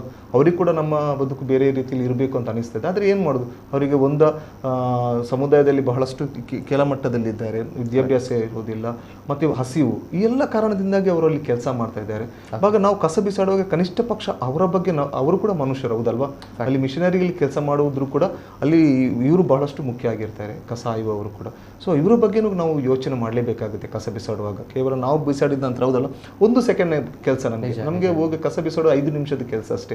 ಆದರೆ ಆ ಒಂದು ಪ್ಯಾಕೆಟನ್ನು ನಾವು ಮತ್ತೆ ಅದನ್ನು ಸರಿ ಮಾಡಬೇಕಾದ್ರೆ, ಮತ್ತೆ ಅದನ್ನು ಇದು ಮಾಡಬೇಕಾದ್ರೆ ಎಷ್ಟು ಪ್ರೊಸೆಸ್ ಆಗುತ್ತೆ, ಎಷ್ಟು ಜನರ ಕೆಲಸಗಳು ಅಷ್ಟು ವ್ಯತ್ಯ ಆಗುತ್ತೆ, ಎಷ್ಟು ದುಡ್ಡು ವೇಸ್ಟ್ ಆಗುತ್ತೆ ಸರ್ಕಾರದ್ದು. ಇದನ್ನೆಲ್ಲ ನಾವು ಯೋಚನೆ ಮಾಡಬೇಕಾಗುತ್ತೆ. ಸೊ ಒಂದು ಕಸದಲ್ಲಿ ಅದಕ್ಕಿಂತ ಬದಲಾಗಿ ನಮ್ಮ ಕಸಗಳನ್ನು ಸಾಧ್ಯವಾದಷ್ಟು ಹಸಿ ಕಸವನ್ನು ಮನೆಯಲ್ಲೇ ಇದು ಮಾಡಿ, ಮತ್ತೆ ಪ್ಲಾಸ್ಟಿಕ್ಕನ್ನು ನಾವು ಗಾಡಿಗೆ ಕೊಟ್ಟರೆ, ಗುಜಿರೆಯವರು ಕೊಟ್ಟರು ದುಡ್ಡು ಸಿಗುವಂಥದ್ದು ಸಿಗುತ್ತೆ ಅಲ್ವಾ. ಸೊ ಆ ರೀತಿಯಲ್ಲಿ ನಾವು ಬದಲಾವಣೆ ಆಗಲೇಬೇಕಾಗುತ್ತೆ. ಇಲ್ಲದಿದ್ದರೆ ಖಂಡಿತವಾಗಿಯೂ ಈ ರೀತಿ ಜಾಸ್ತಿ ಕಸ ಆಗುತ್ತಾ ಮುಂದೊಂದು ದಿನ ನಮ್ಮ ಅಂಗಳಕ್ಕೆ ಬಂದು ಬೀಳುತ್ತೆ ಕಸ. ಯಾಕಂದ್ರೆ ಜಾಗ ಇಲ್ಲದ್ರೆ ಅಂಗಳಕ್ಕೆ ಬಂದು ಬರುತ್ತೆ. ನಿಜ ನಿಜ ನಿಜ ಬಹಳಷ್ಟು ಇದೆ ಸರ್ ತಮ್ಮಿಂದ ತಿಳಿದುಕೊಳ್ಳುವಂಥದ್ದು. ನಿಜವಾಗ್ಲೂ ಕೂಡ ಬಹಳಷ್ಟು ಈ ವಿಚಾರದಲ್ಲಿ ಅಧ್ಯಯನವನ್ನ ಮಾಡಿದ್ದೀರಾ. ಅಂಡ್ ಮಾನವೀಯತೆ ಇದೆ ಎಲ್ಲಕ್ಕಿಂತ ಮಿಗಿಲಾಗಿ. ಎಸ್ ಮೇಡಮ್, ಬಿಫೋರ್ ದಟ್ ಮತ್ತೊಂದು ಕರೆ ಇದೆ. ಹಲೋ ಸರ್, ನಮಸ್ತೆ. ನಮಸ್ತೆ. ನಮಸ್ತೆ ಸರ್, ತಮ್ಮ ಹೆಸರಿನಿಂದ ಸರ್? ನಾನು ಉಡುಪಿಯಿಂದ ಫ್ರಾನ್ಸಿಸ್ ಅಂತ. ಉಡುಪಿಯಿಂದ ಫ್ರಾನ್ಸಿಸ್ ಅವರು, ನಮಸ್ತೆ ಸರ್. ನೋಡಿ, ಈಗ ಕಸದ ವಿಷಯದ ಬಗ್ಗೆ ಪ್ರೋಗ್ರಾಮ್ ಜನರಿಗೆ ಎಷ್ಟು ಕಾಳಜಿ ಇದೆ ಅಂತ ಎಲ್ಲಿ ಗೊತ್ತಾಗುತ್ತೆ ಅಂತ ನಿಮ್ಗೆ ಹೇಳ್ತೇನೆ ನಿತಿನ್ ರವರೇ. ರಿಲಿಜಿಯಸ್ ಅಂದ್ರೆ ಕಮ್ಯುನಲ್ ರೀತಿಯ ನಿಮ್ಮ ಪ್ರೋಗ್ರಾಮ್ ಹೇಳುದಲ್ಲ, ನೀವು ಪ್ರತಿಯೊಂದು ವಿಷಯದಲ್ಲಿ ಪ್ರೋಗ್ರಾಮ್ ಮಾಡ್ತೀರಾ. ಎಕ್ಸೆಪ್ಟ್ ಈ ಸೋಷಿಯಲ್ ಇಶ್ಯೂಸ್ ಬಗ್ಗೆ ಯಾವುದೇ ಪ್ರೋಗ್ರಾಮ್ ಗೆ ನಾನು 7 ಗಂಟೆಯಿಂದ ಟ್ರೈ ಮಾಡ್ತೇನೆ ಕಾಲ್ ಮಾಡಕ್ಕೆ. ನಿಮ್ಮ ಪ್ರೋಗ್ರಾಮ್ ಮುಗಿದ ತನಕ ಲೈನ್ ಸಿಗಲ್ಲ. ಈ ಪ್ರೋಗ್ರಾಮ್ ಗೆ ನಂಗೆ 100% ಕನ್ಫರ್ಮ್ ಇತ್ತು, ನಾನು ಕಾಲ್ ಮಾಡಿದ ಕೂಡಲೇ ಎತ್ತಿದ್ದಾರೆ ಲೈನ್ ಸಿಗುತ್ತೆ. ನೋಡಿ, ಇಷ್ಟು ಬೇಗ ಲೈನ್ ಸಿಗುತ್ತೆ. ಇಲ್ಲೇ ನಮ್ಗೆ ಗೊತ್ತಾಗುತ್ತೆ ನಮ್ಗೆ ಎಷ್ಟು ಕಾಳಜಿ ಇದೆ ಅಂತ. ಸಿಂಪಲ್ ಆಗಿ ಪ್ರೋಗ್ರಾಮ್ ಅಲ್ಲೇ ಗೊತ್ತಾಗ್ತದೆ ನಮ್ಮ ಕಾಳಜಿ, ಬೇರೆ ಒಂದು ಬೇಡ. ಈ ಪ್ರೋಗ್ರಾಮ್ ಅಲ್ಲಿ ಲೈನ್ ಸಿಕ್ಕಿದ್ರೆ ನಂಗೆ ಒಂಥರ ಕೌಂಟ್ ಮನೆ ಲೈನ್ ಸಿಗೋದೇ ಇಲ್ಲ. ಯಾವುದೇ ರಾಜಕೀಯ ಪ್ರೋಗ್ರಾಮ್ಗಳಲ್ಲಿ ಯಾವ್ದ್ರಲ್ಲಿ ಅಂದ್ರೆ ನೀವು ಮಾಡುವ ಒಳ್ಳೆ ಪ್ರೋಗ್ರಾಮ್ ಒಳ್ಳೇದು, ಆದ್ರೆ ಅಂತ ಪ್ರೋಗ್ರಾಮ್ ಇಂಥ ಪ್ರೋಗ್ರಾಮ್ ನಂಗೆ ಅಷ್ಟೇ. ಅರ್ಧ ಗಂಟೆ ತನಕ ಲೈನ್ ಅಲ್ಲಿ ಇರ್ತೀರಾ, ಇರುತ್ತೆ ಆ ರೀತಿ ಇರುತ್ತೆ, ನೋ ಡೌಟ್. ಆದ್ರೆ ಒಂದು ಹೆಸರು ಒಂದು ವಿಚಾರ ಹೇಳ್ತೀನಿ ಸರ್. ಇವತ್ತು ನಮ್ಮ ಇನ್ನೊಂದು ನಂಬರ್ ಅಲ್ಲಿ ಲೈನ್ ಅಲ್ಲಿ ಡಿಸ್ಟರ್ಬೆನ್ಸ್ ಇದೆ, ಅದಕ್ಕೆ ನಾವು ಸ್ವೀಕಾರ ಮಾಡ್ತಿಲ್ಲ. ಸೊ ಹಾಗಾಗಿ ಕೂಡ ಇರಬಹುದು. ಅದಕ್ಕಿಂತ ಜಾಸ್ತಿಯಾಗಿ ಒಳ್ಳೆ ಮನಸ್ಸಿನವರಿಗೆ ಒಳ್ಳೆ ಕಾರ್ಯಕ್ರಮಗಳು ಸಿಗುತ್ತಂತೆ, ಒಳ್ಳೆಯ ವಿಷನ್ಗಳು ಕಾಣುತ್ತಂತೆ. ಹಾಗಾಗಿ ತಾವು ಒಳ್ಳೆಯವರಿದ್ರೆ, ಹಾಗಾಗಿ ಒಳ್ಳೆ ಕಾರ್ಯಕ್ರಮಕ್ಕೆ ಲೈನ್ ಸಿಕ್ಕಿದೆ ತಮ್ಗೆ. Okay, yes, anyway sir, yes ಮಾತಾಡಿ ಸರ್. ಇನ್ನೊಂದು ಹೇಳುದಾದ್ರೆ ಕಸ ಬಿಸಾಡುದು ನೋಡಿ, ಪ್ರತಿಯೊಂದು ಬಿಲ್ಡಿಂಗ್ ಅಲ್ಲಿ ಸ್ಯಾನಿಟರಿ ಪ್ಯಾಡ್ ದೊಡ್ಡ ಡೈಪರ್ಗೆ ಮತ್ತು ಒಣ ಕಸ ಹಸ ಕಸಿಗೆ ಎಲ್ಲವೂ ಫೆಸಿಲಿಟಿ ಇರುತ್ತೆ. ಆದ್ರೆ ಪ್ರತಿಯೊಂದು ಬಿಲ್ಡಿಂಗ್ ಅಲ್ಲಿ, ನಮ್ಮ ಬಿಲ್ಡಿಂಗ್ ನಾನು ಉಡುಪಿಯಲ್ಲಿ ಇದ್ದೇನೆ, ಟೈಮಿಂಗ್ ಉಂಟು 7:30 to 9 ಅಂತ. ಆದ್ರೆ ಜನರು ಎದ್ದೊಳಿದು 9:30ಗೆಲ್ಲ. ಆಗೇನಾಗುತ್ತೆ, ಯಾರು ನೋಡ್ತಾ ಇಲ್ಲ, ತೆಗೆದು ಬಿಸಾಡೋಣ ಅಂತ. ನಮ್ಮ ಬಿಲ್ಡಿಂಗ್ ಪಕ್ಕನು ಎಷ್ಟು ಕಸ ಇದೆ ಅಂದ್ರೆ ಅದು ಹೇಳಕ್ಕಾಗಲ್ಲ. ಅದು ಯಾರು ಅನ್ಎಜುಕೇಟೆಡ್ ಬಿಸಾಡಲ್ಲ, ಒಳ್ಳೊಳ್ಳೆ ಗಾಡಿಗಳಲ್ಲಿ ಹೋಗೋರು, ಬೆಳಿಗ್ಗೆ ಸೂಟ್ ಕೋಟ್ ಹಾಕೊಂಡು ಹೋಗೋರು, ಒಳ್ಳೊಳ್ಳೆ ಟಾಪ್ ಲ್ಯಾಪ್ಟಾಪ್ ಎಲ್ಲ ಬ್ಯಾಗ್ ಅಲ್ಲಿ ಹಾಕೋರು, ಹೋಗುವಾಗ ಹೋಗೋದು, ತೆಗೆದು ಬಿಸಾಡುದು ಹೋಗೋದು. ಯಾರು ಮಾಡ್ತಾ ಇಲ್ಲ ಅಲ್ಲ, ಯಾರು ಮಾಡ್ತಾ ಇಲ್ಲ. ನಮ್ಮ ಜವಾಬ್ದಾರಿ ಏನಂದ್ರೆ, ಈಗ ನೋಡಿ, ನಾನೊಂದು ಚಾಕ್ಲೇಟ್ ಇದ್ದು ಒಂದು ವ್ಯಾಪಾರ ಇದ್ರು, ನನ್ನ ಮಗಳು ಒಂದು ಚಾಕ್ಲೇಟ್ ವ್ಯಾಪಾರ ಇದ್ರು, ಪಪ್ಪ ಬಿಸಾಡಬೇಡಿ, ಅದನ್ನು ನಾವು ಕಸಕ್ಕೆ ಹಾಕ್ಬೇಕು ಪಾಪ, ಇದಕ್ಕೆ ಹಾಕಿ ಅಂತ ಹೇಳ್ತಾಳೆ. ಯಾಕಂದ್ರೆ ನಾವು ಚಿಕ್ಕಂದಿಂದ ಮೂರನೇ 4ನೇ ವರ್ಷದಿಂದ ಅವಳಿಗೆ ಕಲಿಸ್ತಾ ಇದ್ದೇವೆ. ಹಾಗಾದ್ರೆ ಫಸ್ಟ್ ಆಫ್ ಆಲ್ ಪೇರೆಂಟ್ಸ್ ಮಕ್ಕಳಿಗೆ ಕಲಿಸ್ಬೇಕು, ಯಾವಾಗ ಎಲ್ಲಿ ಏನ್ ಬಿಸಾಡ್ಬೇಕು ಅದು ಚಿಕ್ಕಂದಿಂದ ಬಂದ್ರೆ ಮಾತ್ರ. ಇದು ನೀವೀಗ ಪ್ರೋಗ್ರಾಮ್ ಮಾಡ್ತೀರ ಅವತ್ತೇ ನೋಡುವಾಗ ಅಲ್ಲಿ ಅಂತಲ್ಲ ಎಲ್ಲ ಕಡೆ ರೋಡ್ ಸೈಡ್ ಅಲ್ಲಿ ಗಬ್ಬುನಾಥ ನೋಡುವಾಗ ಉಂಟಲ್ಲ ಸತ್ಯೋಗ ಬೇಜಾರಾಯ್ತು. ಮೊನ್ನೆ ನಾನು ಕಡ್ಪಾಡಿಯಿಂದ ಬರ್ತಾ ಇದ್ದೇನೆ, ಒಬ್ರು ಬೈಕಲ್ಲಿ ನಿಲ್ಲಿಸಿ 2 ಗೋಣಿಯನ್ನು, ಆ ಕಡ್ಪಾಡಿ ಮತ್ತು ಉದ್ಯಾವರದ ಮಧ್ಯೆ ಒಂದು ನದಿ ಬರುತ್ತೆ, 2 ಗೋಣಿ ತೆಗೆದು ಬೈಕಿಂದ ಬಿಸಾಡಿ ಹೋದ್ರು. 2 ಗೋಣಿಗಳು ಕಸವನ್ನು ತೆಗೆದು ಸೇತುವೆಯಿಂದ ಕೆಳಗೆ ಬಿಸಾಡಿದ್ರು ಹೋಯ್ತಾರೆ. ಅದು ನೋಡುವಾಗ ಮತ್ತೆ ನೋಡುವಾಗ ಒಳ್ಳೆ ಬುಲೆಟ್ ಬೈಕ್. ಇಲ್ಲ ಇದೇ ಬದಲಾವಣೆ ಆಗ್ಬೇಕಂತ ನಾವು ಹೇಳ್ತಾ ಇರುವಂತದ್ದು. ಯಾಕಂದ್ರೆ ಬದಲಾಗ್ಬೇಕು. ಮಕ್ಕಳಿಗೆ ಹುಟ್ಟಿದಾಗಿಂದ ಮಕ್ಕಳಿಗೆ ಯಾವಾಗ ಸುದ್ದಿ ಅಂತ ಬರ್ತದೆ 2ನೇ 3ನೇ ವರ್ಷ ಆಗದಿಂದ ಕಲಿಸ್ಬೇಕು. ಪೇರೆಂಟ್ಸ್ ಗಳು ಜಾಗೃತರಾಗಬೇಕು. ಯಾಕಂದ್ರೆ ನಮ್ಮ ಪರಿಸರವನ್ನು ರಕ್ಷಿಸಿದಲ್ಲಿ ಮಾತ್ರ ಮುಂದಕ್ಕೆ ನಾವು ಒಳ್ಳೆಯ ವಾತಾವರಣದಲ್ಲಿ ಒಳ್ಳೆ ಗಾಳಿಯಲ್ಲಿ ಜೀವಿಸಬಹುದು. ಮತ್ತು ಇಂಥ ಪ್ರೋಗ್ರಾಮ್ ಗಳಿಗೆ ಜನರು ಆದಷ್ಟು ಬೇಗ ಕಾಲ್ ಮಾಡಬೇಕು. ರಾಜಕೀಯ ಪ್ರೋಗ್ರಾಮ್ ಗಳಿಗೆ ಕಾಲ್ ಮಾಡ್ತೀರಾ, ಲೈನ್ ಬಿಸಿ ಬರುತ್ತೆ, ಇಂಥದಕ್ಕೆ ಮಾಡಿ ನಿಮ್ಮ ಅಭಿಪ್ರಾಯವನ್ನು ಹೇಳಿ, ನಿಮ್ಮ ಕಷ್ಟವನ್ನು ಹೇಳಿ, ನಾವು ಸುಂದರ ಸಮಾಜವನ್ನು ಕಟ್ಟೋಣ ಅಷ್ಟೇ ಹೇಳಿ. ಓಕೆ ಸರ್, ಥ್ಯಾಂಕ್ ಯು ಧನ್ಯವಾದಗಳು. ಹಿಂದೆ ನನ್ ನೆನಪಿತ್ತು ಯಾವ ರೀತಿ ಅಂತ ಬಂದಾಗ ಈ ರೀತಿ ಯಾವ ಶೋರೂಮ್ಗಳು ಅಥವಾ ಹೋಟೆಲ್ಗಳು ಈ ರೀತಿ ತ್ಯಾಜ್ಯವನ್ನ ಡೈರೆಕ್ಟ್ ಎಲ್ಲೆಂದರಲ್ಲಿ ಬಿಸಾಡುತ್ತೆ. ಡೈರೆಕ್ಟ್ ಹೋಗಿ ಅವರ ಒಂದು ಶೋರೂಮ್ಗೆ ಬಿಸಾಡಿದಂತಹ ಕಸವನ್ನು ಬಿಸಾಡಿದಂತಹ ಎಷ್ಟೊಂದು ನಿದರ್ಶನಗಳು ನಮ್ಮ ಮಂಗಳೂರಿನಲ್ಲಿ ಇದೆ. ಒಂದು ಕಾಲಘಟ್ಟದಲ್ಲಿ ಬುದ್ಧಿ ಬಂದಿತ್ತು, ಜನರಿಗೆ ಭಯ ಪಡ್ತಾ ಇದ್ರು, ಕಸವನ್ನ ಹಾಕೋದಕ್ಕೆ ಭಯ ಪಡ್ತಾ ಇದ್ರು. ಆದ್ರೆ ಮತ್ತೆ ಅದೇ ಮರುಕಳಿಸ್ತಾ ಇದೆ ಅನ್ನುವಂಥದ್ದು ದುರಂತದ ಕತೆ. ಗೊತ್ತಿಲ್ಲ ಏನಾಗ್ತಾ ಇದೆ ಅನ್ನೋದು. ಮತ್ತೊಂದು ಕರೆ ಇದೆ. ಹಲೋ ಸರ್, ನಮಸ್ತೆ. Okay, yes madam. ಈಗ ಇಲ್ಲಿ ತಮ್ಮ ಒಂದು ಶಾಲೆಯ ವಿದ್ಯಾರ್ಥಿಗಳು, ಕಾಲೇಜಿನ ವಿದ್ಯಾರ್ಥಿಗಳು 40 ವಿದ್ಯಾರ್ಥಿಗಳು ನಿನ್ನೆಯ ದಿನ ಅಲ್ಲಿ ಭಾಗವಹಿಸಿದ್ದಾರೆ. ಏನ್ ಹೇಳ್ತೀರಾ ಮೇಡಮ್? ತಮ್ಮ ಒಂದು ವಿದ್ಯಾರ್ಥಿಗಳು ಕೂಡ ಈ ಒಂದು ಇನಿಷಿಯೇಟಿವ್ಗಳಲ್ಲಿ ಪ್ರತಿ ಬಾರಿ ಕೂಡ ಭಾಗವಹಿಸ್ತಾರೆ. ತಮ್ಮ ಒಂದು ಏನ್ ಹೇಳ್ತೀರಾ? ನಾವು ಕಾಲೇಜ್ನಲ್ಲಿ ಪಾಠ ಮಾಡ್ತೇವೆ. ನಮಗೆ ಈ ಪರಿಸರ ಅಧ್ಯಯನ ಬಗ್ಗೆಯೂ ಪಾಠ ಇದೆ. ಆ ಪಾಠವನ್ನು ಥಿಯರಿಯನ್ನು ಹೇಳಿಕೊಟ್ರೆ ಪ್ರಯೋಜನ ಇಲ್ಲ. ಮತ್ತು ಪ್ರತಿಯೊಂದು ವಿದ್ಯಾರ್ಥಿಯ ಜೀವನದಲ್ಲಿ ಮಾನಸಿಕವಾಗಿ ಆ ಬದಲಾವಣೆ ಬರಬೇಕು. ಆ ಜವಾಬ್ದಾರಿ ನಮ್ಮಲ್ಲಿ ಮೈಗೂಡಿದರೆ 4 ಗೋಡೆಯ ಒಳಗೆ ಮಾಡಿದ ಪಾಠದಲ್ಲಿ ಖಂಡಿತವಾಗಿ ಬರುವುದಿಲ್ಲ ಅಂತ ಹೇಳೋದು ನನಗೆ ಅರ್ಥ ಆಗಿದೆ. ಹಾಗಾಗಿ ವಿದ್ಯಾರ್ಥಿಗಳನ್ನು ಇಂತಹ ಸಮಸ್ಯೆಗಳ ಕಡೆಗೆ ಕರ್ಕೊಂಡು ಹೋಗಬೇಕು. ಮತ್ತು ಅವರಿಂದ ಆಗುವಂತಹ ಅಳಿಲ ಸೇವೆಯನ್ನು ಅವರಲ್ಲಿ ಮಾಡಿಸಿದಾಗ ಅವರಲ್ಲಿ ಒಂದು ಬದಲಾವಣೆ ಬಂದು ತನ್ನಿಂದ ತಾನೇ ನಿಧಾನವಾಗಿ ಸಮಾಜದಲ್ಲಿ ಒಂದು ಬದಲಾವಣೆ ತರಲಿಕ್ಕೆ ಅದು ಪ್ರೇರಣಾ ಶಕ್ತಿ ಆಗ್ತದೆ ಅಂತ ಹೇಳುವ ಆಶಾಭಾವನೆ ನನ್ನಲ್ಲಿದೆ. ಹಾಗಾಗಿ ವಿದ್ಯಾರ್ಥಿಗಳನ್ನು ತೊಡಗಿಸಿಕೊಳ್ತೇವೆ. ಆಗ ಖಂಡಿತವಾಗಿಯೂ ನಾನು ಅವರಲ್ಲಿ ಬದಲಾವಣೆ ನೋಡಿದ್ದೇನೆ. ಆರಂಭದಲ್ಲಿ ಕೆಲವೊಮ್ಮೆ ಬೇರೆ ಬೇರೆ ಕಡೆಯಿಂದ ವಿದ್ಯಾರ್ಥಿಗಳು ಬರ್ತಾರೆ. ಆ ರೀತಿಯಾದಂತಹ ಸರಿಯಾದ ಅವರಲ್ಲಿ ಶಿಕ್ಷಣ ಇರುವುದಿಲ್ಲ. ಆ ಒಂದು ಲಿಟರಿಂಗ್ ಅದು ನಾವು ಸ್ವಲ್ಪ ಮಟ್ಟಿಗೆ ಎಲ್ಲ ಕಡೆ ನೋಡ್ತೇವೆ. ಆದರೆ ಇಲ್ಲಿ ಈ ರೀತಿಯಾಗಿ ಭಾಗವಹಿಸಿದವರು ನಾಳೆ ಅವರಿಗೆ ಈ ರೀತಿಯಾಗಿ ಮಾಡಲಿಕ್ಕೆ ಮನಸ್ಸು ಖಂಡಿತವಾಗಿ ಬರುವುದಿಲ್ಲ. ಅದು ನಿಜವಾದ ಶಿಕ್ಷಣ. ಅಲ್ಲಿ ಒಂದು ಮನಪರಿವರ್ತನೆ ಆಗಬೇಕು. ಹೌದು, ಎಲ್ಲೋ ಒಂದ್ ಕಡೆ ಇದನ್ನು ನೋಡಿದಾಗೆ ನಾವುಗಳು ಕೂಡ ಇಂತಹ ಕೆಲಸವನ್ನ ಯಾವತ್ತೂ ಕೂಡ ಮಾಡಬಾರ್ದು ಅನ್ನೋ ಮನಸ್ಥಿತಿಯಲ್ಲಿ ಬರುತ್ತೆ. ಜೊತೆಗೆ ಯಾರಾದ್ರೂ ಹೇಳ್ತಾರೆ ಮೇಡಮ್ ನಾವು ಯಾಕೆ ಅಲ್ಲಿ ಹೋಗಿ ಕಸ ತೆಗಿಬೇಕು ಅನ್ನೋದು ಬರುತ್ತಾ, ರಿಪ್ಲೈ ಬರುತ್ತಾ, ಹೇಗೆ ಮಕ್ಕಳದ್ದು? 1-2 ಮಕ್ಕಳಲ್ಲಿ ಏನೋ ಆ ರೀತಿಯಾಗಿ ನಿನ್ನೆ ಅಸಮಾಧಾನ ಬಂದು ಮಾತಾಡಿದ್ರು. ತುಂಬಾ ಸಂತೋಷ ಆಯ್ತು. ಅವರು ಹೇಳಿದ್ರಲ್ಲ, ಅವರ ಮನಸ್ಸಿನಲ್ಲಿರುವ ಭಾವನೆಗಳನ್ನು ವ್ಯಕ್ತಪಡಿಸಿದ್ರು. ಹಾಗಾಗಿ ಇವತ್ತು ನನ್ನ ಕ್ಲಾಸ್ನಲ್ಲಿ ಒಂದು ಅರ್ಧ ಗಂಟೆ ಅದಕ್ಕೆ ಸೀಮಿತವಾಗಿಟ್ಟುಕೊಂಡು ನೀವು ಮಾಡಿದಂತಹ ಕೆಲಸದಿಂದ ಯಾವ ರೀತಿಯಲ್ಲಿ ನಿಮ್ಮಲ್ಲೇ ಬದಲಾವಣೆ ಆಗ್ತದೆ ಮತ್ತು ಹೇಗೆ ಸಮಾಜದಲ್ಲಿ ಬದಲಾವಣೆ ಆಗ್ತದೆ, ಇನ್ನು ಸ್ವಲ್ಪ ಸಮಯದಲ್ಲಿ ಆ ಅಡ್ಯಾರು ಜಾಗದಲ್ಲಿ ಬದಲಾವಣೆಯನ್ನು ನೋಡಲಿಕ್ಕೆ ಸಾಧ್ಯ ಉಂಟು. ಇದು ಕೇವಲ 1 ದಿನದ ಕೆಲಸ ಅಲ್ಲ. ಈಗ ಅದನ್ನು ಮುಂದುವರಿದ ಭಾಗವಾಗಿ ನಾಗರಾಜಣ್ಣ, ನಾಳೆ ಇನ್ನೊಂದಣ್ಣ, ಇನ್ನೊಂದು ಅಕ್ಕ ಜನ ಅಲ್ಲಿ ಸೇರ್ತಾರೆ. ಅವರು ಪ್ಲಕ್ಕಾರ್ಡ್ ಹಿಡ್ಕೊಂಡು ಹೋಗುವಾಗ ನಾಳೆಗೆ ಇವತ್ತು ಬೆಳಿಗ್ಗೆ ನಾನು ಅವರಿಗೆ ಒಂದು 6:30 ಗಂಟೆ ಆಗುವ ಫೋನ್ ಮಾಡಿದ್ದೆ, ಹೋಗಿದ್ದೀರಾ, ಪ್ಲಕ್ಕಾರ್ಡ್ ಹಿಡ್ಕೊಂಡು ನಿಂತಿದ್ದೀರಾ ಅಂತ ಹೇಳಿದ್ರು. ನಾನಲ್ಲಿ ನಿಂತಿದ್ದೇನೆ ಅಂತ ಹೇಳಿದ್ರು. ಆಗ ಅಲ್ಲಿ ನಾನು ಮಾತಾಡ್ತಾ ಇರುವಾಗಲೇ ಒಬ್ರು ಬಂದ್ರು, ನಾನು ಪ್ಲಕ್ಕಾರ್ಡ್ ಹಿಡ್ಕೊಳ್ತೇನೆ ಉಂಟಾ ಅಂತ. ಹಾಗಿದ್ರೆ ನೋಡಿ, ಒಬ್ಬರಲ್ಲಿ ಪರಿವರ್ತನೆಗೆ ಆಸೆ ಇದೆ, ಬರ್ತಾ ಇದ್ದಾರೆ. ಅದೇ ರೀತಿಯಾಗಿ ನಾಳೆ ನೋಡಿ ಇನ್ನು ಹೆಚ್ಚು ಜನ ಸೇರ್ತಾರೆ. ಹಾಗೆ ಬದಲಾವಣೆ ಆದ್ರೆ ಅಲ್ಲಿ ಒಂದು ನಿನ್ನೆ ಕಸ ಹೆಕ್ಕುವಾಗ ಇದ್ದದಕ್ಕಿಂತ ಜಾಸ್ತಿ ಜನ ನಾಳೆ ಇನ್ನು 10 ದಿನದಲ್ಲಿ ಅಲ್ಲಿ ಸೇರ್ತಾರೆ ಅಂತ ಹೇಳಿ. Yes yes, thank you, super. ಮತ್ತೊಂದು ಕರೆ ಇದೆ. ಹಲೋ ಸರ್, ನಮಸ್ತೆ. ನಮಸ್ಕಾರ. ನಮಸ್ತೆ ಸರ್, ನಮಸ್ತೆ. ಅರುಣ್ ಕುಡ್ಲಾರ್ದಿ ಸರ್. ಅರುಣ್ ಕುಡ್ಲಾರ್ದಿ, ಎಸ್ ಪಾತಿರ್ಲಿ ಸರ್.